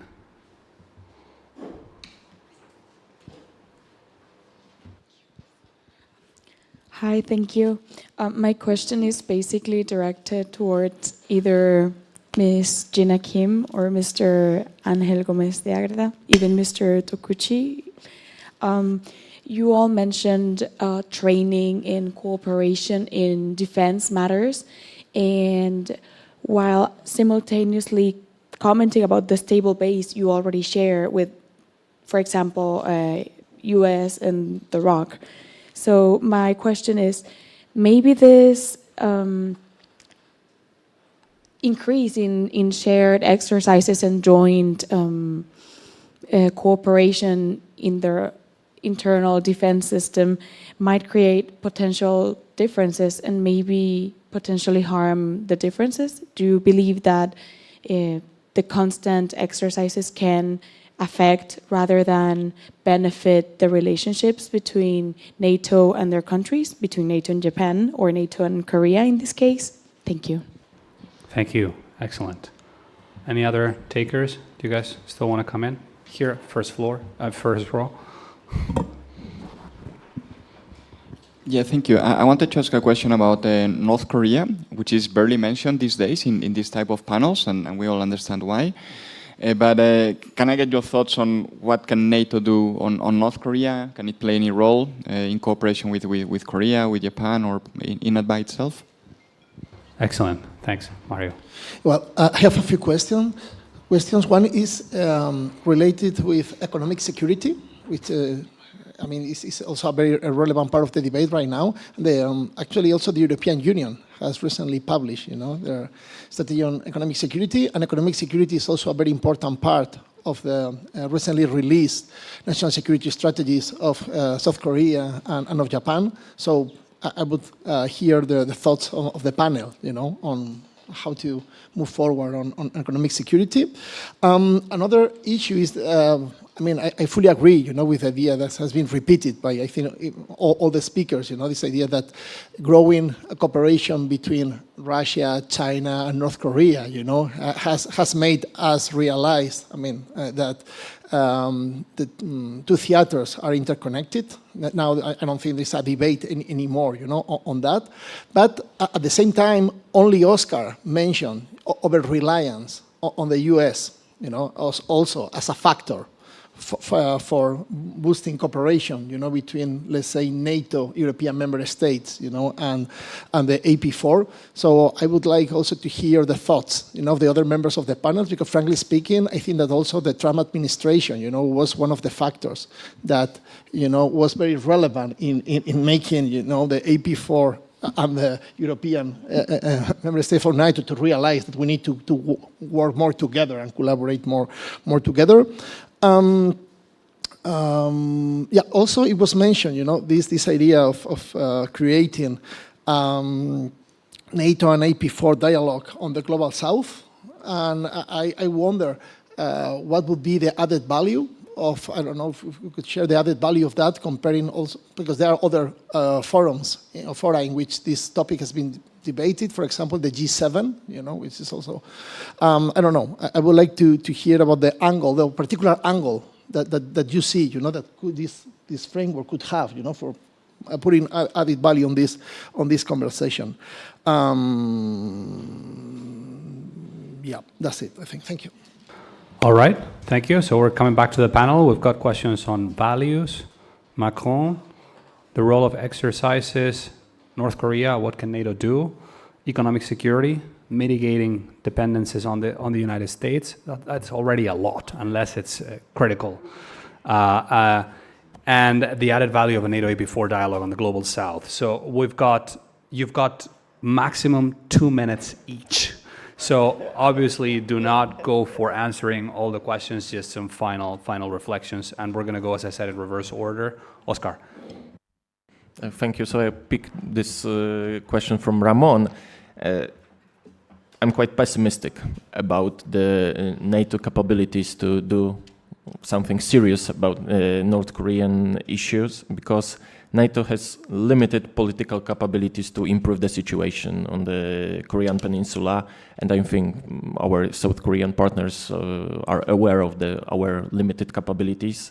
And recent years, the alliance has only condemned the North Korea's military developments and symbolically supported the South Korean efforts to mitigate these issues. And I think another problem is that the European NATO countries suspended diplomatic activity in North Korea due to restrictions introduced in that country during the pandemic.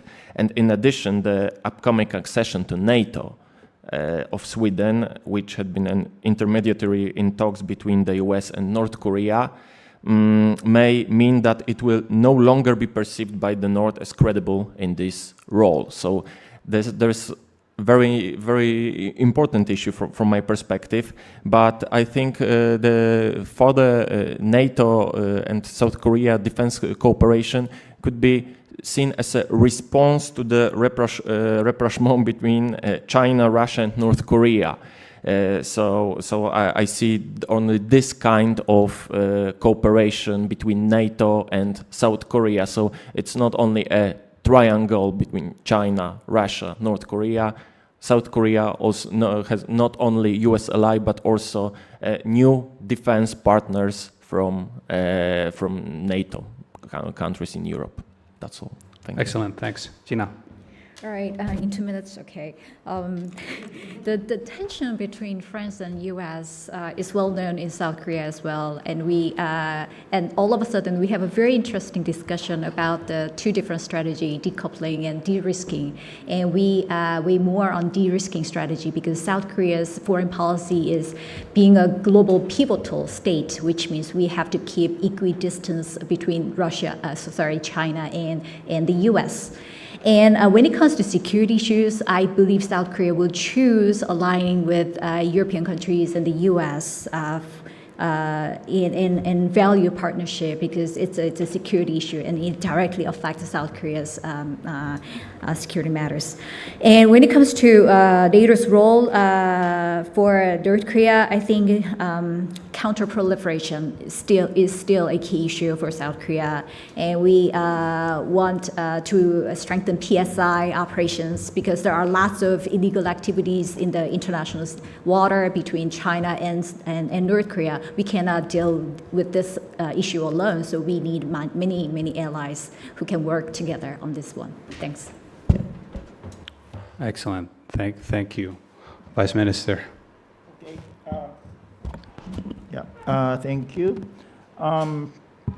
First of all, NATO's possible contribution to address North Korea. I think that the NATO's policy on critical engagement to North Korea should be reviewed because today North Korea doesn't have any intention to denuclearize itself in spite of the various commitments in 2018.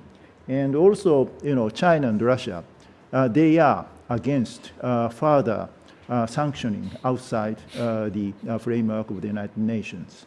So,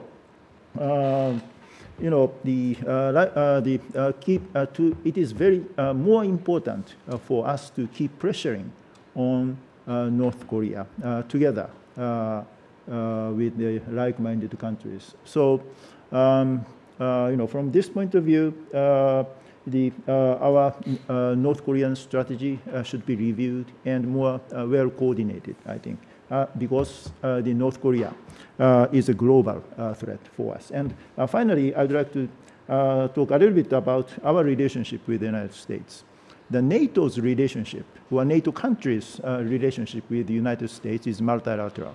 But our relationships with the United States, Japanese and Korean, they are bilateral. The United States and Japan, United States and Korea, one-on-one. So that makes a huge difference. So I think we should keep that in mind.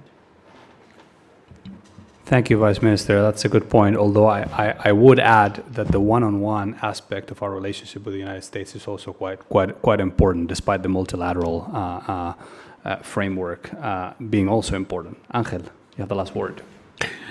Well, regarding the Global South and cooperation with the Global South, I think it is all about just providing opportunities to the Global South. We are about 500 million people in Europe.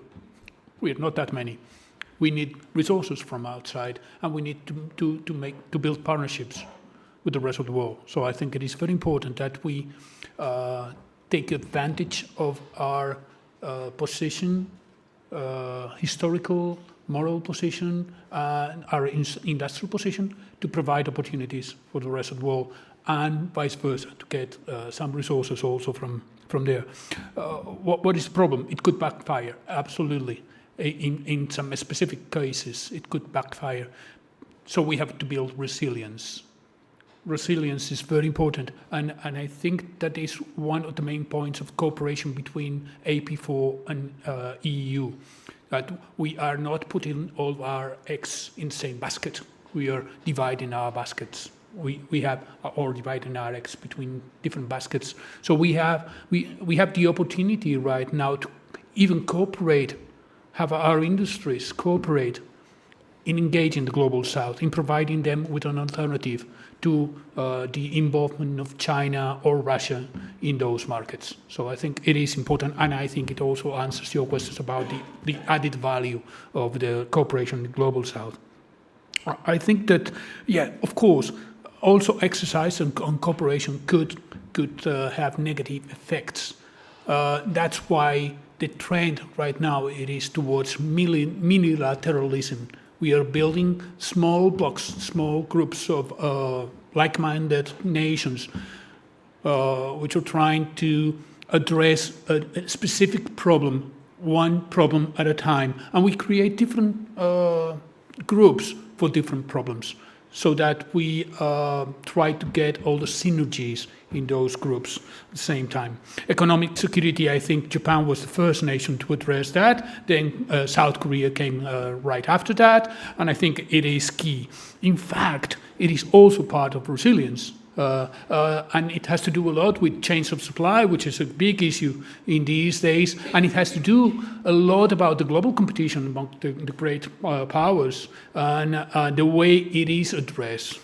Putting too much stress on the economic competition between the superpowers can ruin the relationship between allies to a certain extent. So we have to keep a balance between the competition and the cooperation with our like-minded allies. Of course, over-reliance in the US takes us back also to the importance of being the third bloc. We are, as I think it was Charles who mentioned that the US and Europe, we are very similar, we're not the same. We can provide an additional point of view, we can provide additional values and additional resources. So I think it is very important that we build those middle powers or mid-powers relationship that Korea stresses so much. to address different topics, not just global topics. Excellent. Well, thank you all also for keeping to your allocated time. It's 12:20 now. We've got we're going to have a 25-minute break, and then we'll resume at 12:45. But before doing that, please join me in thanking our excellent panelists with a round of applause.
Let's begin this second panel. Thank you so much for staying after the coffee break, and I know it's not always easy. My name is Mario Esteban, and I'm the senior analyst for the Asia-Pacific region at the Elcano Royal Institute, and I'm going to chair this session. The first session was principal more focused on the converging strategic outlook and interest between the AP4 and NATO in particular, the NATO, the European NATO member states. This second panel, working under that premise, is going to focus more on specific areas of cooperation between these stakeholders. So we are going to deal with more detail with areas such as defense industry cooperation, maritime security, cyber security, sanctions, non-proliferation, so among others. So this is the kind of issues that we are going to tackle. For doing that, we have the pleasure of having with us today an outstanding group of experts. And before introducing them, I would like to remember our audience online, not for you here, because here you can raise your hands later on, but to the audience online, that they can send their questions for the panel to the following email address, which is actividades@rielcano.org. Okay, so ACTVIDIDAD.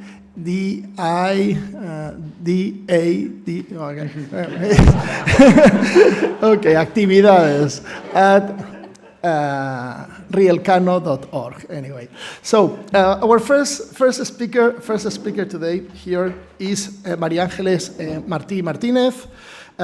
She is the head of tanker transport and mission programs at Airbus Defence and Space, and she's a member of the Military Air Systems Executive Committee. She has a long-standing career on the aeronautics sector, mainly on commercial and the defense divisions of Airbus. Maria, you have the floor. Let's begin with this, and later on I will be introducing the rest of the speakers. Yeah, please. Well, thank you very much for inviting Airbus and for inviting me in a forum where one of my key customers is South Korea. And I'm delighted, therefore, to exchange also my own experience.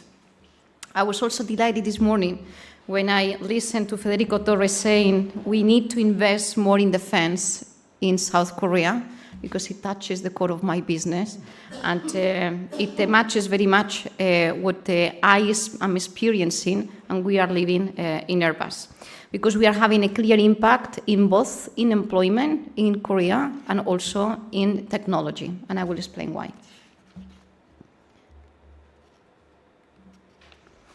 So we've been working with South Korea since 45 years ago. So our relationship is not new. And through the course of these years, there have been more than 300 products sold to South Korea, both for commercial purposes, but also for government agencies, covering commercial and defense assets. And since 1982, Korea approved a law for offset in defense. And this means that every contract that is above $10 million, that in defense is quite easy to achieve, means that it needs to come with an offset contract.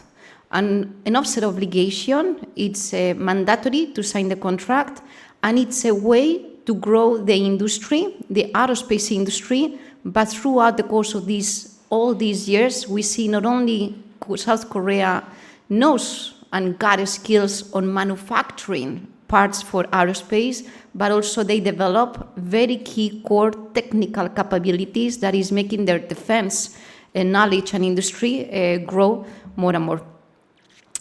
To give you a number, if when the bidding is open to the market, 50% of the contract needs to be fulfilled in value in offset. That means every contract we sign with South Korea, it's a challenge, not only because the execution on time, on cost, on quality, but how to build this value added that has to go through a specific government agency called DAPA that supervises the portfolio of projects, has to approve them in a very restricted and I would say more difficult criteria than we find in other corners of the world, and then monitors the execution to have again the approval for the liabilities on the offset obligation. But due to that, we can say today that we developed more than 6,000 high-skilled jobs in South Korea, and due to that, we can say that we have more than $800 million of annual value of work in South Korea since 2019.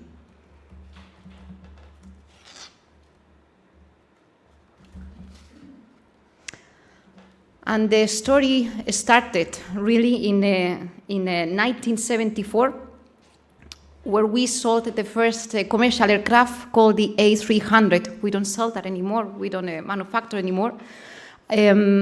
We sold for commercial airlines like Asian and Korean Airlines products like the A320, A380, A350, and the last contract we signed was with the A321neo. I don't know if you know these products that for me are part of my family and my daily basis, but you flew, most of you, in most of them. When you go to the helicopters field, we started also in 1979 with the first contract for a helicopter, but what we saw in this development plan coming from offset, the last two contracts came with a co-development contract. Again, it was not industry going and selling an aircraft, but co-developing together and teaching specific skills, while not only in manufacturing, but also in engineering, to make this contract happen. When we go to military aircraft, that is the area where I work today, we sold the C-235 also in the 90s, and the last contract that we signed, it was for 4 tankers, the multi-role tanker, where I lead the program today.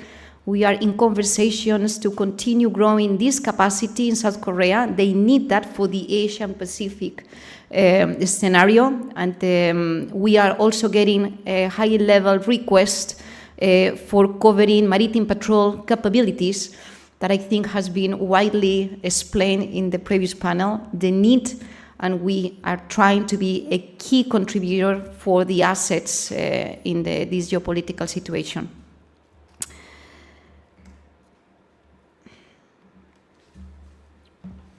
And I will tell you a little bit of this last contract that has been signed with South Korea, these 4 MRTT assets. And here we have a strong competition with Boeing, and we can say with pride, and I don't know if it's also related to the collaboration between US or Europe, but we can say with pride that outside of the US market, this tanker that is a gas station in the air. So let me explain you what it is before I go into numbers. Basically, when you are in a theater of operation and you have a country in point A and you need to go to the battlefield in point B, your fighters, they don't have capacity with the fuel, enough fuel capacity to go from point A to point B. Like our cars, they need to be refueled. But you cannot stop in the middle of the ocean, and you cannot stop in a country where you don't have assets or a collaboration agreement. So the only way to refuel, it's in the air. So you have a gas station that is this aircraft that can have more than 110 tons of fuel and can take an asset from America to South Asia in one shot, and bring all your assets in the air from point A to point B in a seamless mission. So we cover 90% of the market today with our multi-role tanker that is technology developed in Airbus, but especially in Spain.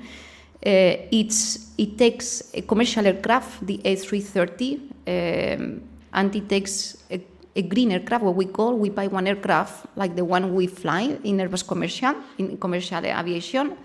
We get the aircraft, we bring it to Getafe, that is where we have the center of conversion.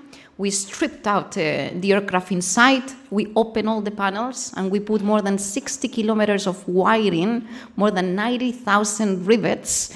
We modify the fuselage to put different refueling capabilities, like the pods of the boom system, and we convert an aircraft for making this refueling in the air.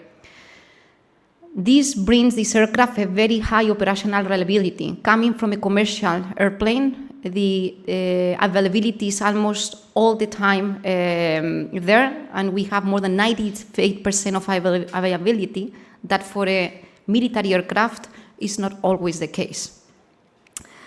It's important to say that it has more of everything. When you compare this aircraft to others in the competition, it has 50% more fuel capacity.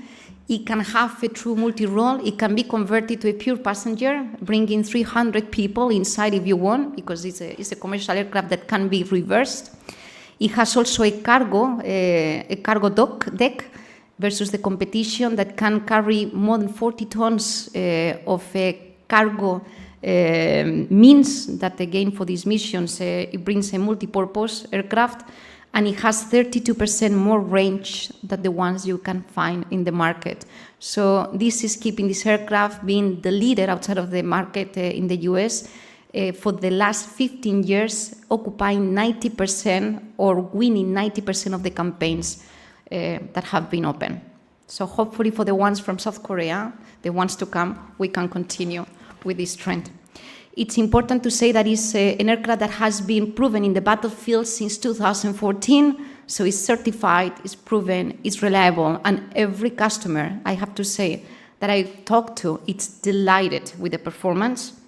And it has the capability to be multi-role, also bringing a differentiation versus other similar aircrafts. It can have a medical evacuation, so we can have a hospital in the airplane with more than 40 stretchers, with intensive unit care units, and also even seats for the doctor and the nurses that are needed for the mission. It can be converted into a VIP. You will be. I was surprised when I found out this when I was in the company years ago. You can have a beautiful VIP airplane for the Prime Minister. That while the Prime Minister is not using it, is used by the Air Forces to do refueling missions. So no smell, it's seamless. You have beautiful, again, VIP aircraft that can have this capability of being multi-role and being used all the time. And can be also for sure transport, used for transport. I want to also finish saying being pioneers in this capability is key to continue our leadership in the market, and we continue investing a lot into automatic refueling capabilities, which is certified for the first time in the world. Automatic capabilities in the day, meaning you can refuel in an automatic way without using your stick, a fighter with the boom system. I will not go into details unless there are questions. I will explain that better later. And we are investing a lot into self-defense, so we can have an aircraft that can be protected by any threat, and also in connectivity, because connectivity is the next step. How can this aircraft be used to connect air and land and the fighters and the rest of the mission assets and being used beyond, again, their refueling capabilities? It has the right size and the right structure to be, again, a key asset in connectivity for the future. And I will finish with this slide, just to mention that this aircraft today has 67 firm orders. The market forecast is telling us that it will continue selling there is a big demand from the market in the coming 10, 15, and 20 years, because the nations, they need this capability, and again, the answer of the aircraft is being the one needed. We have 14 nations as customers. Korea is one of them, with 4 MRTTs, and I would like to finish with the relations that I have with Korea for all these years. I want to also underline what the Colonel Angel Gomez mentioned before. Even if we are very far in geographically speaking, it's amazing how close we are in our mindset and values. And this is something that made a very good collaboration throughout the years.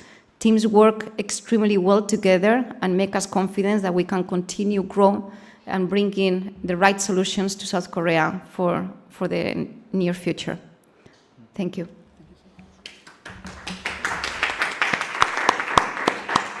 Thank you so much, Maria Angeles, for sharing with us this very specific example of defense industry cooperation, and in particular for highlighting the role that Airbus has played in terms of industrial and engineering, capabilities transfer in Korea. Actually, it reminds me of something that Oscar mentioned in the first panel, when he talked about this cooperation between Poland, and the Republic of Korea, which is actually the other way around, because, in that other situation, what we are seeing is European country, receiving, this kind of industrial, and engineering, knowledge from Korea. So now let's move to our second speaker, Myung-Hyun Go. He is Senior Research Fellow at the Asan Institute for Policy Studies, and he is currently a member of the Advisory Committee of the ROK Ministry of National Defense. He's also Senior Adjunct Fellow at the Center for a New American Security, and also Associate Fellow at the Royal United Services Institute. His research applies quantitative perspective to traditional and non-traditional security issues, with a special focus on North Korea, sanctions enforcement, and security and strategic dimensions of technology. And actually, he's going to share with us today, part of this presentation is going to be focused on these sanctions enforcement vis-a-vis North Korea. So the floor is yours. Thank you, Chair. Thank you for your kind introduction. And also, I'd like to express my appreciation to the Real Instituto Elcano and the Korea Foundation for having me here to present some of the important ideas that we are currently thinking about regarding sanctions enforcement and defense industrial cooperation to the Spanish experts and audience. So without much further ado, let me get started. I think I'm running against the clock here. So I got it right. Press the right button. So there are 2 parts to my presentation. As I mentioned before, there will be a component on sanctions enforcement. And in addition to that, I'll discuss a little bit about the defense industrial cooperation on the footstep of what Ms. Martia just presented in terms of Airbus work with Korea defense establishment. So what I want to say here is that when we talk about security cooperation with NATO and South Korea and perhaps with other AP4 countries, I think we should definitely focus on the maritime security. And I think this fact has been alluded already in the previous session, as well as with other experts, and including with I think it was Simon who mentioned that, and also as the Vice Minister Tokuchi-san, that the way NATO, European part of NATO, and the Asia countries are connected is through the sea. And then I think there are a lot of opportunities for cooperation when it comes to maritime security. But having said that, I think there's I'm not misunderstanding, but there's a difference of opinion or perspective when it comes to in which areas of maritime security the 2 parts of this, the alliance can work on. And I think the European side of NATO believes that if there's a maritime security cooperation, it might take the form of the freedom of navigation operations, or FONOP. But if you ask Korea about maritime security cooperation, it will be more about sanctions enforcement against North Korea's sanctions evasion activities. So that's probably, so essentially my presentation will be how Koreans think about the potential opportunities of security cooperation between Korea and NATO, and then will be about sanctions enforcement against North Korea. So before getting into that, let me describe briefly about the current state of sanctions violations by North Korea. So North Korea, as you know, has been under a very strict sanctions regime since at least 2017, and then it's one of the most strict regimes that any United Nations member states facing currently. And so in details, what North Korea is not allowed to do is importing refined oil products beyond 500,000 barrels that's per year. That's the cap that they have to observe, and also as other member states shouldn't export more than that to North Korea. And they are completely banned from importing natural gas products. Also, it's completely banned from importing metal alloys, machineries, and any sophisticated industrial and electronic products. And North Korea is banned from exporting iron ores, coal, and sand, by the way. And in addition to export of fishery products as well as textile products, among others. So clearly, North Korea tries to evade these very strict sanctions measures, and their focus on evasion is directed at the maritime domain by trying to export forbidden mineral ores and coal, and also as importing petroleum products beyond the United Nations mandated cap. So this is the continuation of the previous slide. So what are the challenges of enforcement for the international community? Clearly, you can go through the typical list of usual suspects. China and Russia, which are the permanent members of the Security Council, they are not really helpful and cooperative to augment sanctions against North Korea due to its additional violations. And North Korea also pays effort to obfuscate their evasion activities by establishing a web of paper companies to obfuscate the origin of import and export. And also they employ locally connected criminal groups. And then also there's a little information that emanates from China and Russia regarding North Korea's normal trade with those two countries. So we are under a fog of like disinformation as well as a lack of information. And but then North Koreans also try to put effort into exporting their, as I mentioned before, their forbidden key commodities as well as importing petroleum products. And in terms of technicalities, North Koreans use foreign flag ships in addition to their own fleet. So, and then there's a transshipment for these forbidden commodities in the high waters. For instance, the foreign flag vessels import or export these forbidden commodities, but then transfer those commodities in the high seas to North Korean flag vessels. And most of these illicit activities take place in East China Sea under the full observation of the Chinese authorities.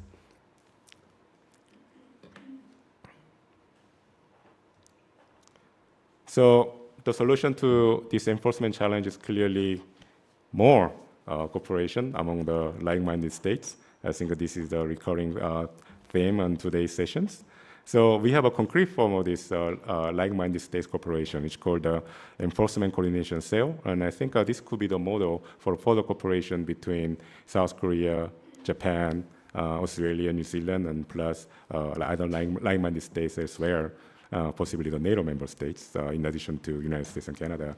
So the Enforcement Coordination Cell was established in 2018 to enforce the United Nations sanctions, and it's basically in the United States. It's dominated by the United States, and it's headquartered in Yokosuka, in Japan. And then the member states are members of the Five Eyes, and then plus Korea, Japan, France, and Germany. And what they do is they collect and view surveillance information from their air and sea assets, in addition to remote sensing assets such as space satellites. And then they combine those information with OSINT, the open source information, to identify the malicious actors or actors that violate the sanctions. So we believe, from South Korea's perspective, that the ECC could further augment it with the Indo-Pacific Maritime Domain Awareness Project, which was announced this year, in February this year, in the Quad Summit. And what it means is that there will be even more information fusion, but then involving more regions and more actors. And so essentially, there will be a new technologies included into this new Indo-Pacific Maritime Domain Awareness project. So it's going to link not just the ECC-based information, but also it's going to link information from other regional information collecting centers that are based in Indian Ocean, Singapore, Vanuatu, in the South Pacific, also the Solomon Islands. And then you're also going to target not just the North Korean vessels, but primarily the Chinese vessels that are engaged in illicit fishing activities.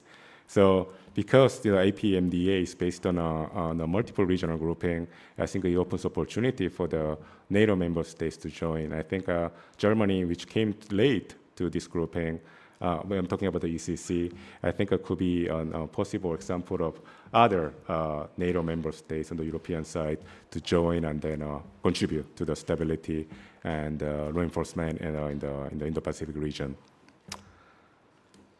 So now I'll shift to the Defense Industrial Cooperation. And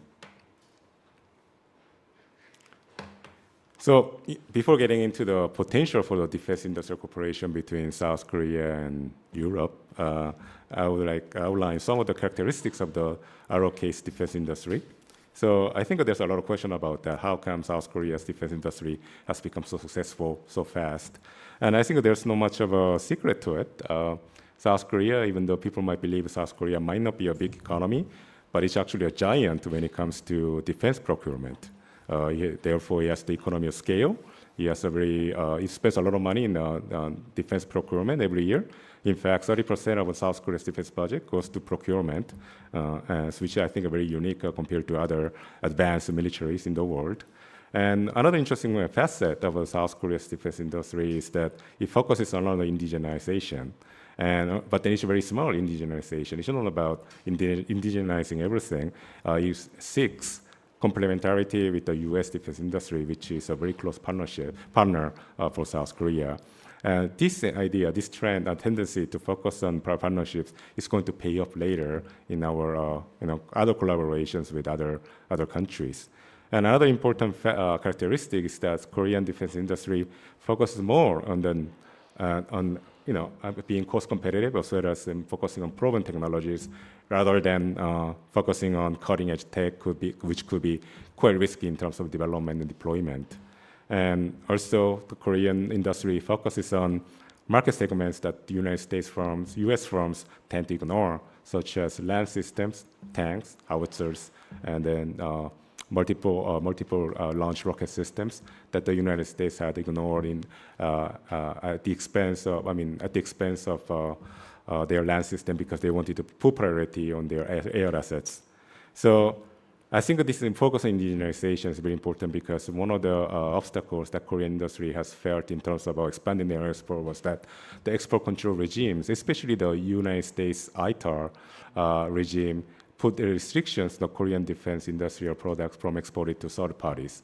So Koreans, from the very get-go, focused on industrial indigenization so that they could bypass this restriction imposed by the United States. So that effort is paying off right now. So finally, this is going to be my final slide. Thanks for your patience.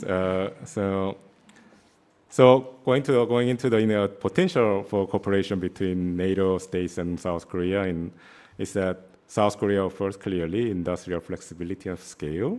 And because South Korea focuses on the weapons platforms, essentially these are the weapon systems you see in the pictures, right? The fighter jets, tanks, or naval vessels, and the system integration. I think it opens opportunities for European firms to get in, because European firms tend to focus less on weapons platform, but then more on the components. So I think that there's a huge complementarity between South Korea and European defense firms. So not just that, I think underlying all this potential for cooperation is that there are a lot of things in common between South Korean defense firms and European firms. We have common standards. We are based on NATO standards. In terms of over the background issues, these are all happening in the backdrop of having common norms and values, which leads to low legal and political risks for all the parties involved. And also, Korea is very enthusiastic about expanding this defense cooperation. And by the way, the Korea's establishment of NATO Liaisons Office last year has one eye is actually looking towards political cooperation and other efforts. But also, one big prize that Koreans are eyeing at is defense cooperation. So it's something that we should take into consideration. With that, I wrap up my presentation.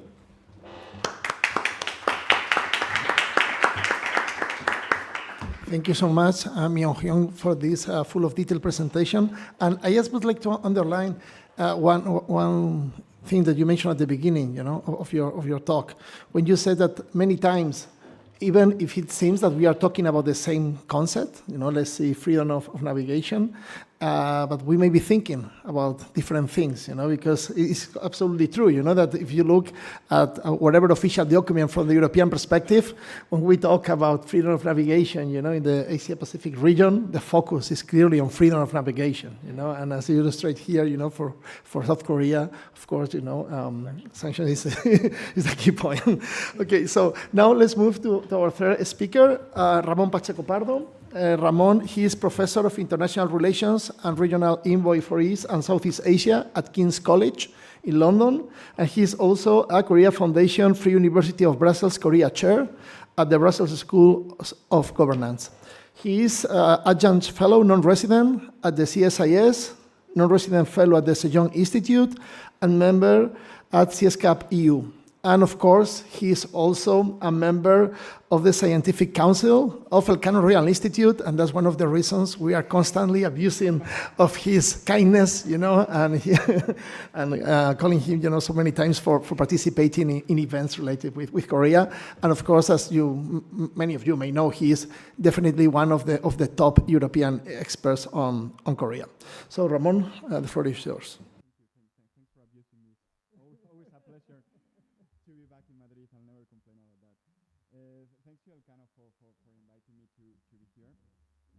Oh, sorry. Thanks to Elcano for... do I have to repeat the joke, or is this okay?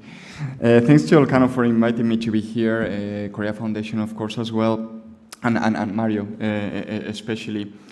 So I was asked to focus on cybersecurity cooperation, which is what I'm going to do. We have discussed the multiple areas of potential and real cooperation between Korea, Japan, Australia, New Zealand on the one hand, and NATO on the other hand, cyber, maritime, new weapon systems, economic security, and climate change. But I would argue that cybersecurity is probably the area in which practical cooperation is actually more advanced right now between the AP4 countries and NATO. And I think this is because we all share the same concern, right? I mean, if I ask in this room, many of you have probably received cyber attacks, whether you know it or not, throughout your careers, work life, or student life. It is a threat that we all feel, not as a state level, but at a personal level. And anyone working on North Korea, and there are several people who have been working on North Korea in this room, knows how North Korea, for example, is constantly targeting researchers, government experts through cyber attacks. And it has been mentioned in the previous panel, the cooperation between North Korea, China, and Russia. And I think this is one of the areas that is driving forward cooperation between NATO and AP4. The cooperation between the three countries when it comes to cyber matters, and the fact that regardless of whether we are here in Europe or whether you are in the Asian continent, these countries are targeting basically anyone across Eurasia and of course beyond, including the US, Canada, etc. So if we look at NATO AP4 cooperation cybersecurity and where we are today, I think we are in a good position. Obviously, relations could always improve, and I think they will keep on improving. But I think we're in a good position for two reasons. The first reason, because there is an agreement that there is a need for cooperation, that this is an area that we have to prioritize. And I think this matters because I think if you look at other areas, right, when you look, for example, at potential NATO AP4 cooperation in the area of maritime security, well, some of our AP4 partners have questions, right? Is NATO the right platform to cooperate with Europe on this matter? If we look at economic security, climate change, there's also these discussions, right? Climate change, is really NATO the right framework or not? I'm not saying it's not, but there are doubts being raised about this. But I think when it comes to cybersecurity, these doubts are not being raised. And secondly, I think we're in a good position because NATO obviously has a long history of cooperation among its own members when it comes to this issue. and they can cooperate because they're used to cooperating in a multilateral framework. They find it easy to cooperate with other partners, in this case the AP4 countries. Also, we focus on the specific case of Korea. It was mentioned before, Korea being the first Asian country to join the Cyber Defense Center of Excellence in Estonia, but this was done under the previous government. So we should remember this, that this cuts across political lines in the case of Korea. There is an agreement between liberals, conservatives, that this is an area in which there is a need for cooperation with Korea, and we see it with other countries as well. If you see in Australia, for example, when there is a change in government, cooperation continues. Same with Japan. A couple of points you raised, though, when it comes to NATO AP4 cooperation in the area of cyber.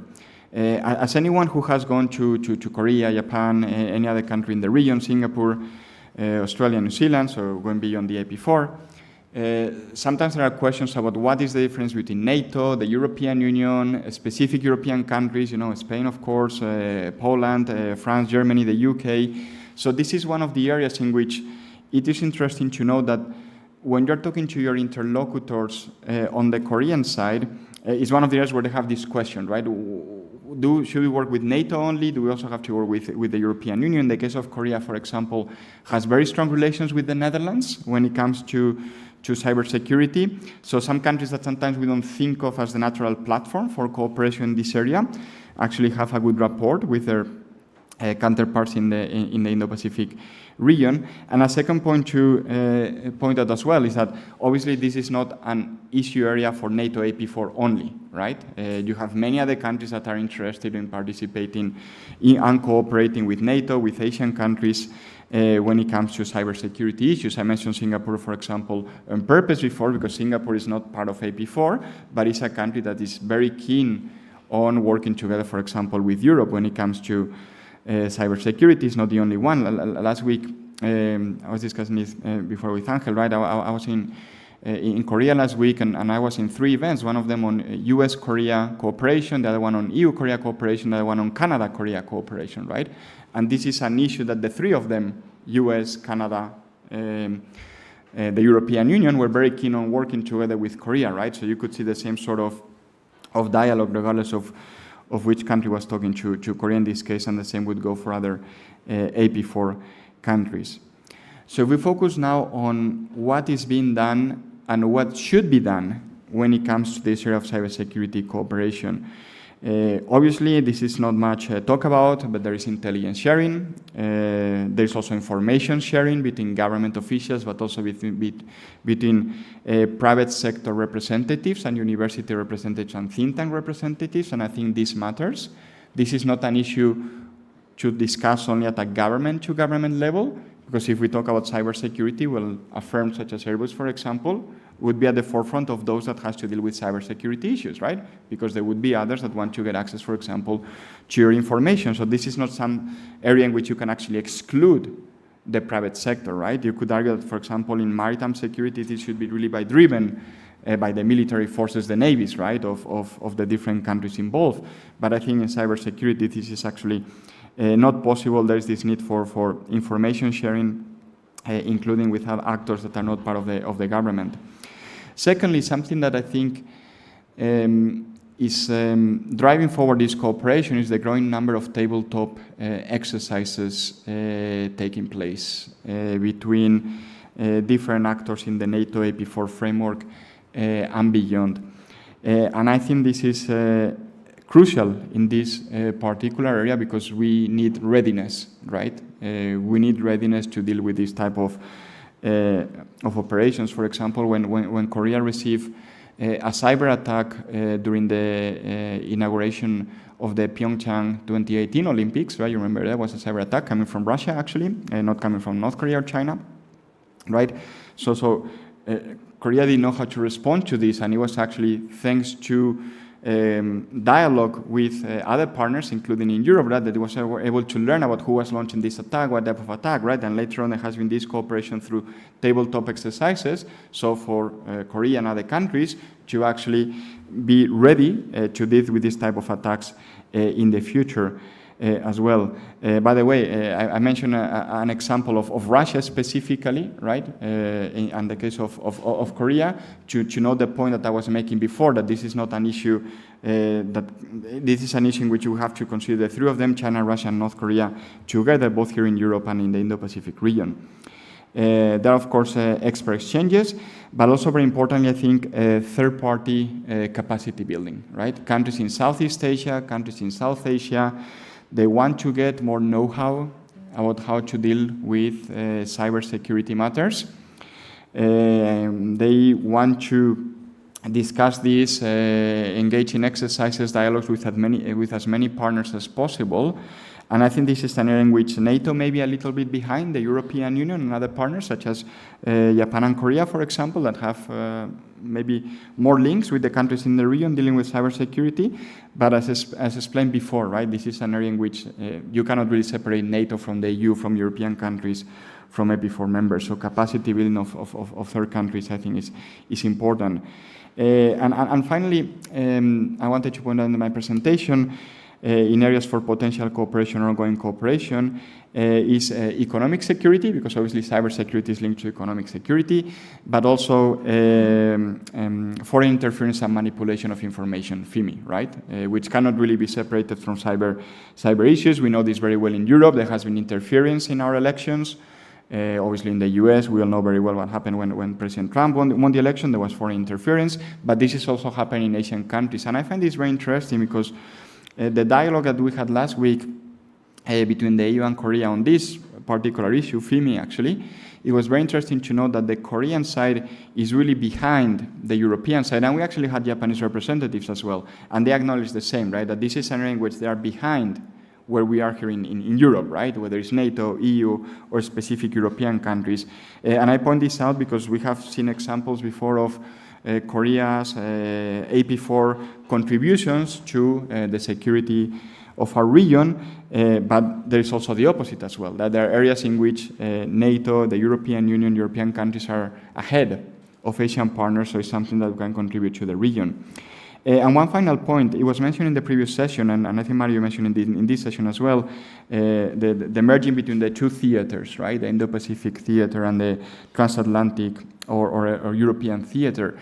But here we have a single theater, which is really global, right? You cannot claim that Latin America, African countries, right, are free from this, from cyber attacks and are free from having to be concerned about cyber security. So I think this is an area which we can actually talk about the single theater, right? Not the merging of these two theaters, but how can we do this at the global level, considering that there is not going to be a multilateral framework to deal with this. There is huge disagreement between China and Russia on the one hand, Western countries, and I include the AP4 countries, on the other hand, about how to deal with these matters. There is not going to be a global agreement to deal with these matters, but there's going to be, we're going to be dealing with these matters at a global scale. So that's something to consider when it comes to the area of cybersecurity.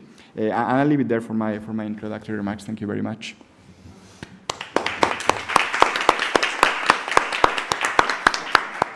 Thank you so much, Ramon, for this insightful presentation. And I would like to pick again also one thing that you said, because I think it has not been mentioned before, today.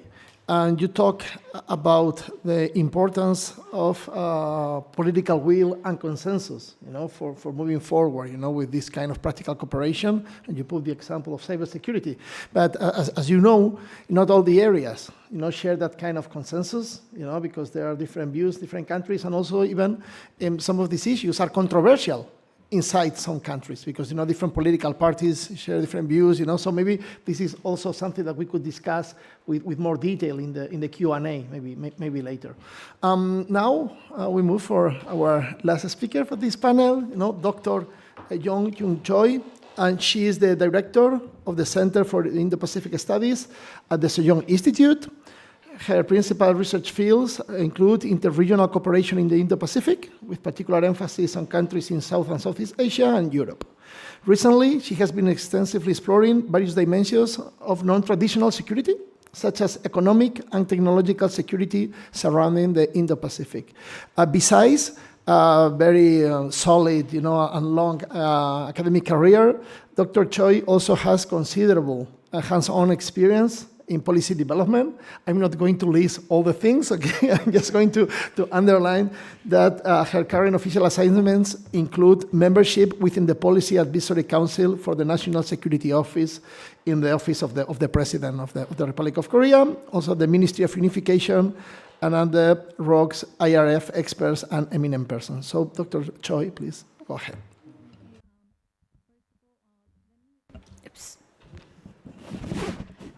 Let me express my appreciation for Kano Royal Institute and Korea Foundation for giving me this wonderful opportunity to exchange of ideas. Actually, Mario, our chair, gave us very detailed instruction and what kind of topics that we should deal with. So following his instruction, I'm going to focus on baseline of maritime security cooperation of Korea and Europe and promising areas for functional cooperation to materialize the maritime security in the Indo-Pacific region as NATO partner countries. The maritime security has become a key theme in Korea's foreign policy and national security strategy, as emphasized in the recently announced national security strategy following the Indo-Pacific strategy of Korean government.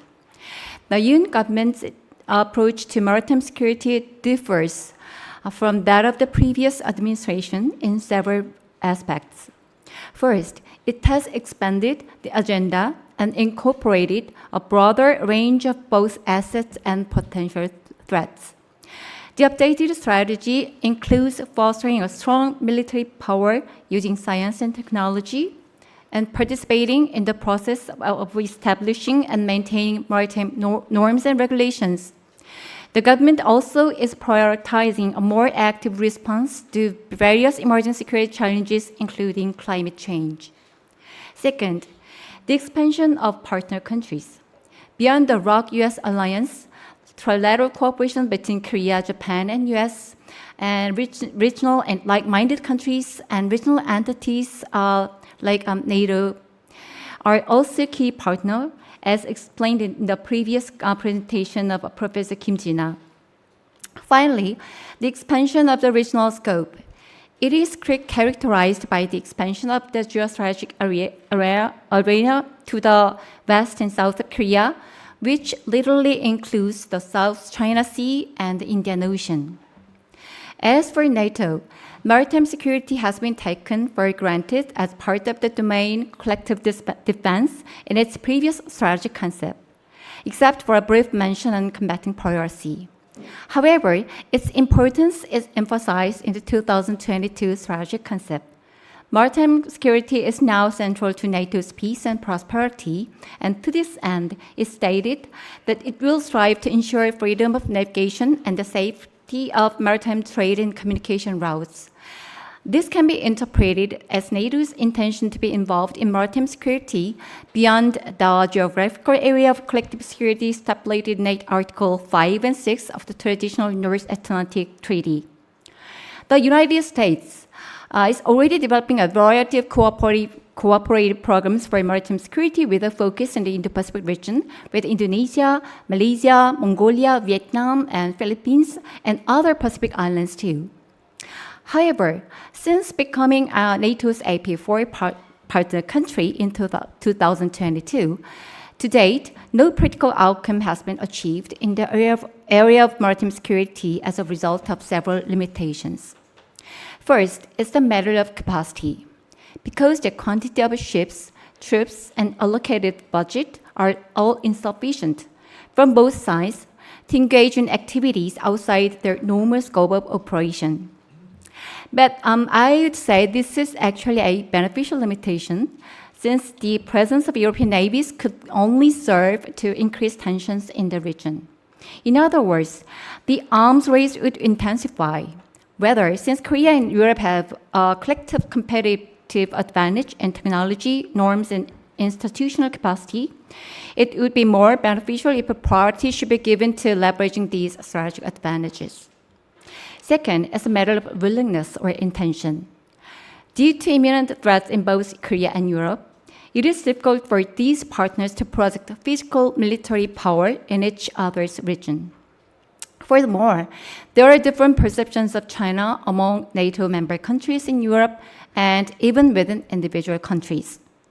However, what is clear is that both Europe and South Korea are seeking more active cooperation than before.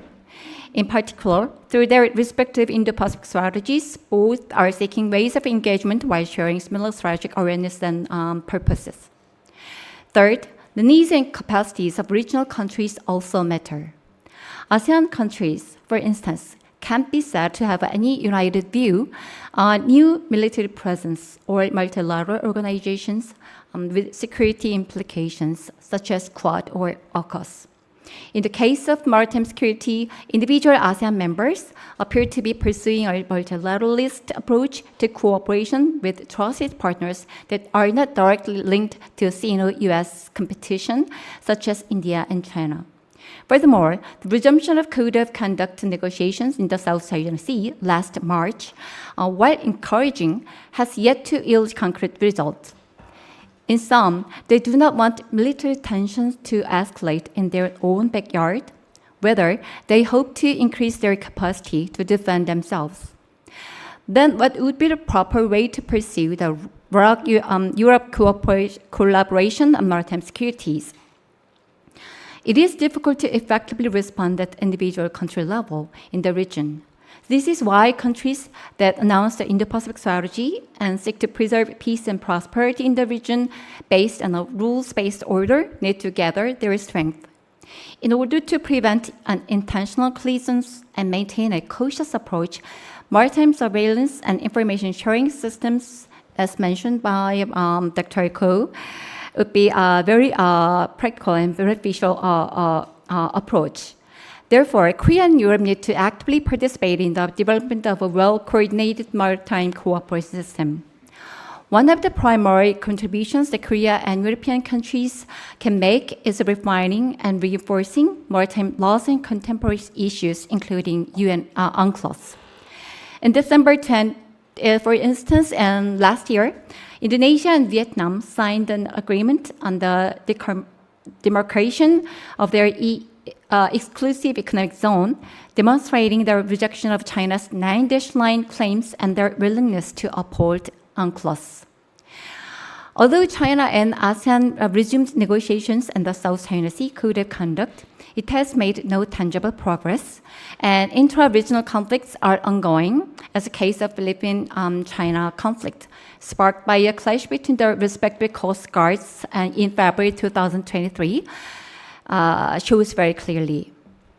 In order to undertake those functions, maritime domain awareness is the most critical prerequisite for Korea and European Navy. And Korea possesses high maritime domain awareness capabilities and has already been involved in MDA-related activities in South China Sea. Furthermore, Korea has been steadily increasing its contributions to fostering the maritime capabilities of regional countries through defense experts and technological cooperation. Maritime domain awareness is a representative field in which Korea can actively participate, utilizing its advanced technology capabilities such as advanced equipment and satellite cooperation. Finally, it is necessary to establish a maritime cooperation system with like-minded countries in the region to strengthen the maritime security posture primarily, and to seek ways to implement inclusive maritime security. I want to emphasize at this point that we do not want to contain China. We do not have this decoupling or the risking from environment escalating. And what we want is to have a more friendly, more cooperative strategy environment that we can co-prosper. So in this sense, such consultative platforms which include China, such as East Asia Summit or Asian Regional Forum, so there are such consultative forums that ASEAN countries have would be one of the most promising platforms that we have to consider positively.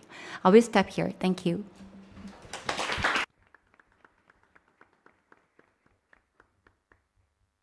Thank you so much, Dr. Choi. And I think that this issue of freedom of navigation is probably one of the areas in which this controversy mentioned before about whether cooperate or not to cooperate with completely like-minded countries is more obvious, because what do we mean by like-minded countries? We should cooperate with countries that share the same idea of the rule-based international order, whether they are not democratic. Because I think in this particular case, I think it's quite obvious that this is in our interest. So we have a little bit more than 15 minutes for the Q&A.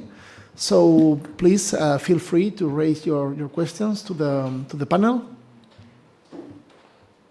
Okay. I would like to go from the back to the top. So please, 1, 2, 3, 4.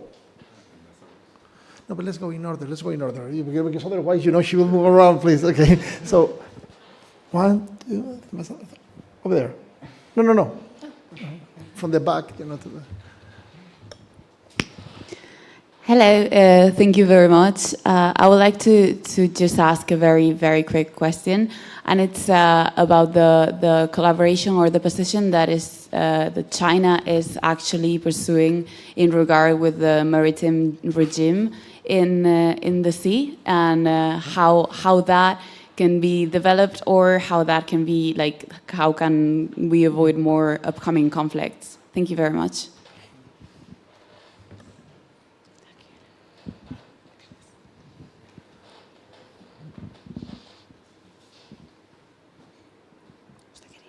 No, this way. Thank you very much. I wanted to thank all the presentators for the discussion papers. And maybe I missed it in the first round, in the first part. But maybe I want to, if you can, especially our Korean guests, if they can comment a little bit on Russia and the security challenge, for Korea or for the region, if there is anything, especially because of the Ukraine war. Okay, thank you.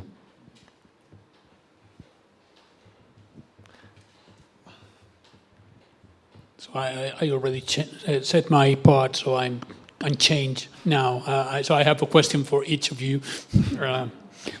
As for Maria Angeles, I would like to know the perception of the industry, European industry, regarding South Korea, whether you feel there is an asymmetry in the relationship with them, and whether you think that could be a liability that could endanger cooperation between the industries, both sides. As for cybersecurity, and as we speak, tomorrow, I think it is 29. Tomorrow there's going to be one seminar hosted by ESIWA, the European Union, on cybersecurity. That will be, I think it's the third one in Seoul this year. We are trying to put together from my office another one before the end of the year. I think there's great potential. As we said before, Korea was the first nation to join the CCT Center of Excellence in Estonia. Japan was next, although Japan has been there for a long time also. And I think there's great potential with that.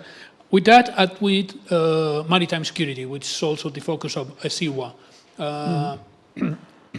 Regarding that, I would like to ask, how do you value the cooperation that we are having in the Indian Ocean in the framework of the Atalanta mission? We had the commander of Atalanta visiting Seoul a few months ago, and whether you think that could be expanded across the Indian Ocean until the other side. And then you also mentioned about proliferation.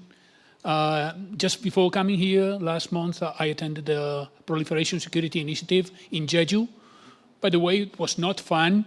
They take you to a paradise island in the south, and it was raining all 4 days. So Again, I would like to know how do you value the cooperation that's taking place in the framework of PSI? For the Choi, you mentioned that your position vis-a-vis China. Do you think there's room to compromise? I understand the stability is in the benefit of China, and you think it is room to compromise? And could you be a little bit more specific on how you think relationship should take place? Well, thank you.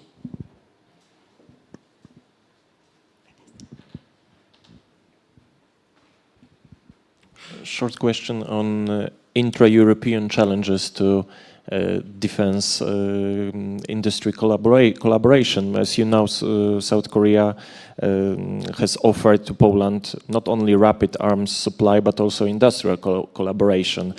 But during the GLOBSEC summit in Bratislava in previous month, President Macron said, when I see certain countries increasing their defense spending in order to make massive purchases of non-European products, I simply say to them, you are preparing for tomorrow's problems. We need to use this moment to produce more as Europeans. How do you respond on that, your comments? Thank you. Okay, so now we have like 2-3 minutes per speaker, and we go in reverse order. So, Dr. Choi. So, about the first question. The reason I mentioned that last year's Indonesia and Vietnam signing agreement, it's because it was a historical agreement, because they wanted to exclude China in making this kind of regional agreement. So China, they prefer to have a bilateral approach, but it would make the regional countries have a bit difficulties in coping with the coercive measures taken by China. So they prefer any multilateral or unilateral approaches will be welcomed from their side. And the question from Angle about is there any room that China can compromise with us? Frankly speaking, the answer is not that much positive. But still, we still have to engage in China, because if China is doing something that we cannot expect or out of control, that would be much more dangerous or disastrous for the rest of us. So this is a little bit more strategy taken by India. We have to engage and we have to control what's going on in China and the rest of the countries. And in the longer term, because in case of Taiwan Strait, if China really think it has really high possibility to lose control within its own domestic political system, that might increase the possibility of any contingency situation in Taiwan. So we have to control all those kind of internal and external contingencies altogether. So this is the main point.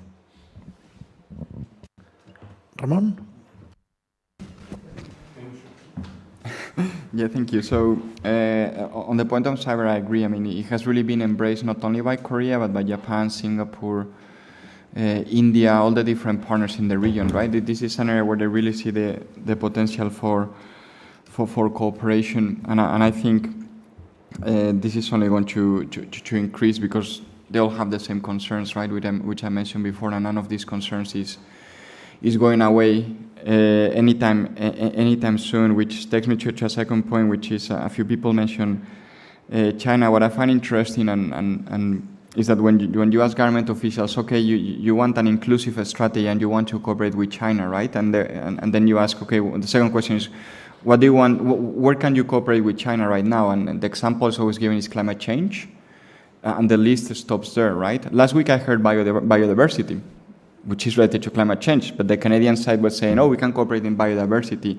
But then when it comes to these hardcore security issues, and many of you know this, right, it's very difficult to get policymakers to get this, to get them to discuss this as a potential area for cooperation with China right now. I mean, if there is a change in policy from China, reversal in policy from China, of course that would be possible, but right now it looks difficult to do so, even in the area of health, right? In the area of health, now we see how many countries are skeptical of cooperation with China after the COVID-19 pandemic. So great questions, and I think we're going to fuse some of the questions together.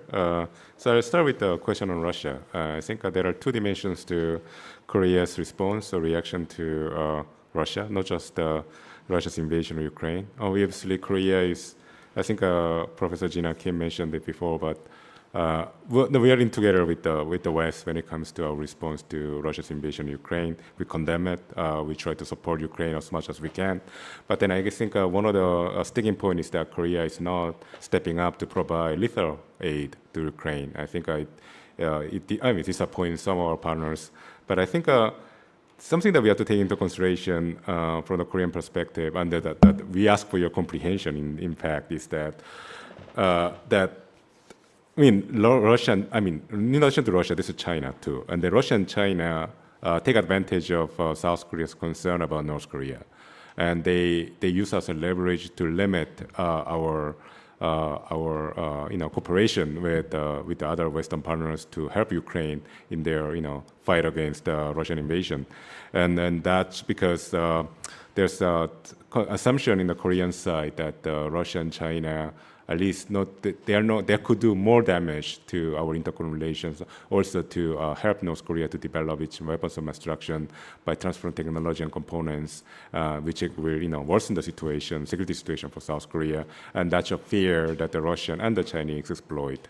And so that's something that we have to solve, but then we're always going to act on a limitation on the potential for aid to our European partners as well as Ukraine.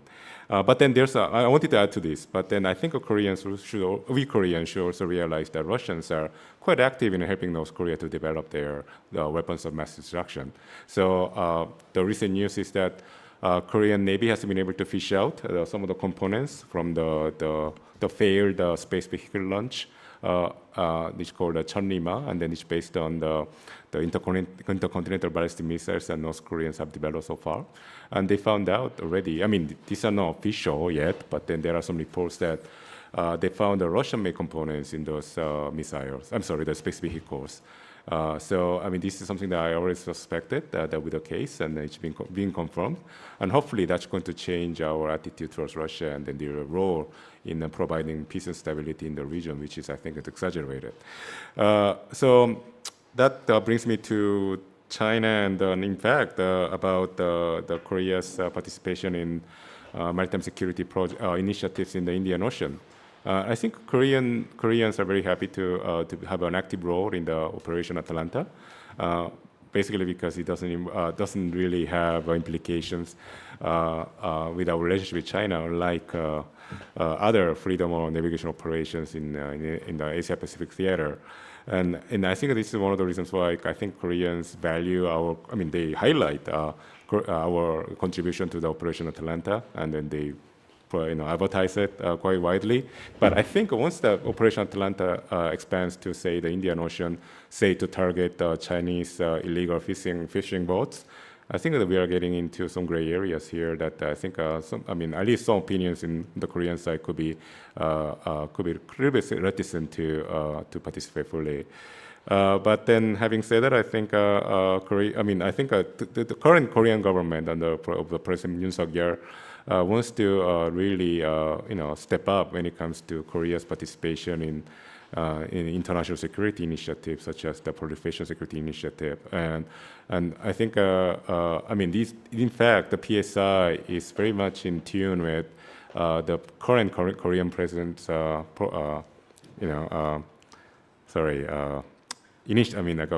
willingness to participate in other security initiatives. So I think a PSI is going to be something that Koreans are going to put more effort to. And then this also reflects our perception of increasing threats from North Korea. I think when North Korea is under huge pressure from economically and politically from the international community, and one way North Koreans could lash out is by proliferating. So it's something that we have to take into consideration, and the PSI could come very handy.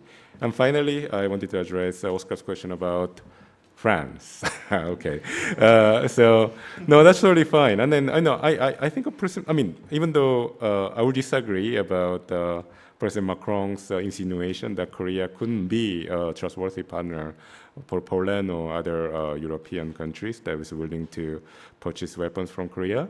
But I think he's touching upon a very sensitive topic, and then something that we Koreans should take into consideration, which is our long-term political and strategic consistency. I think we've been very ambiguous about our position between in the great power competition between the United States and China. We were sitting on the fence, and then I think Macron is touching upon that point here, that what if Korea changes its mind about our strategic disposition in the future? And that's the very reason why we Koreans should be very clear about which side we are siding with. And I think this is something that very particular to weapons and defense industrial cooperation. There's always something additional to defense industrial cooperation that goes beyond the reliability, fast delivery, or technical, maturity, which is the political component. And I think it's something that we Koreans should definitely provide more assurance for. And I think I thank President Macron for highlighting this issue, because something that we should work on too. Thanks. Maybe I will give a different view of your statement. I will answer the questions on what is the perception of the industry in South Korea. I think the demand coming from the offset policy, it's extremely high and makes more and more difficult to materialize contracts. The workload is not infinite, it's finite. And the workload coming from defense volumes brings volumes that are not that high. We need to bring volumes coming from commercial, because it's where the high volumes come at the company level. And what we find is Korea is very well skilled, very good in performance, meaning quality deliverables, but it's quite expensive. So that makes very difficult to materialize offset with big volumes coming again from commercial, that it's trying to make cheaper products to compete in price in the market. So, but I think we have room definitely with the support that we can get from the offsets contract. So there's some budget assigned for that. There are a lot of work that is progressing in the R&D field, and I think you touched one point before in the de-ITAR, the ITARization of some equipments that come from the US, and it put the industry sometimes in difficulties to get the right licenses depending on nations, customers. So here I think we have a field to support the industry with de-ITARized equipments. On Macron, that's probably a personal experience because I lead a company that it's a consortium of 4 nations, France, Germany, UK, and Spain. And there is a pride in the company that we are the mirror, we are a little bit of a mirror of European dream. And the defense in any country is a symbol of sovereignty, is a symbol of innovation, of skills, competences, is a symbol of today and future. And Macron is a big supporter of European defense, and France buys a lot of assets, not only to Airbus, but also to their own national defense industry. And I believe the comment, I haven't talked to Macron, but I believe the comment is we see other countries like US or other nations that are trying to evolve and increase the defense capabilities, but going to the US, to be simplistic, they are very aware to keep their defense industry alive and healthy. and there is a circularity of nurturing that industry, again, because it's a symbol of the country itself. And what we see in Airbus, and when I see in Europe, that symbol is fading little by little. And I believe Macron's message is, let's try as Europeans to invest in our own defense, to make ourselves stronger. Because if we continue de-amortizing our defense, that I can tell you struggles, the budgets are shrinking year after year, even if we are now in a 2%, but it's still, it's very difficult to survive. The contracts are very tight, with very tight margins. If there is not a mindset to invest in our defense, there will be a difficulty to sustain our defense industry in the long term. So I want to believe his words were more towards that direction, without taking away collaboration with key countries, like it could be with South Korea, but keeping a level of awareness. You know, let's reinvest in what we believe brings sovereignty to our European concept. Okay, so thank you so much, and please join me in thanking our speakers today for this very good panel. Thank you so much. Thank you. And yes, you know, that's one thing, you know, I just would like for closing the seminar to thank again the Korea Foundation, you know, for sponsoring this event, and we hope to keep collaborating with the Korea Foundation, also with the Korean Embassy here in Madrid. Okay, thank you, and see you next time.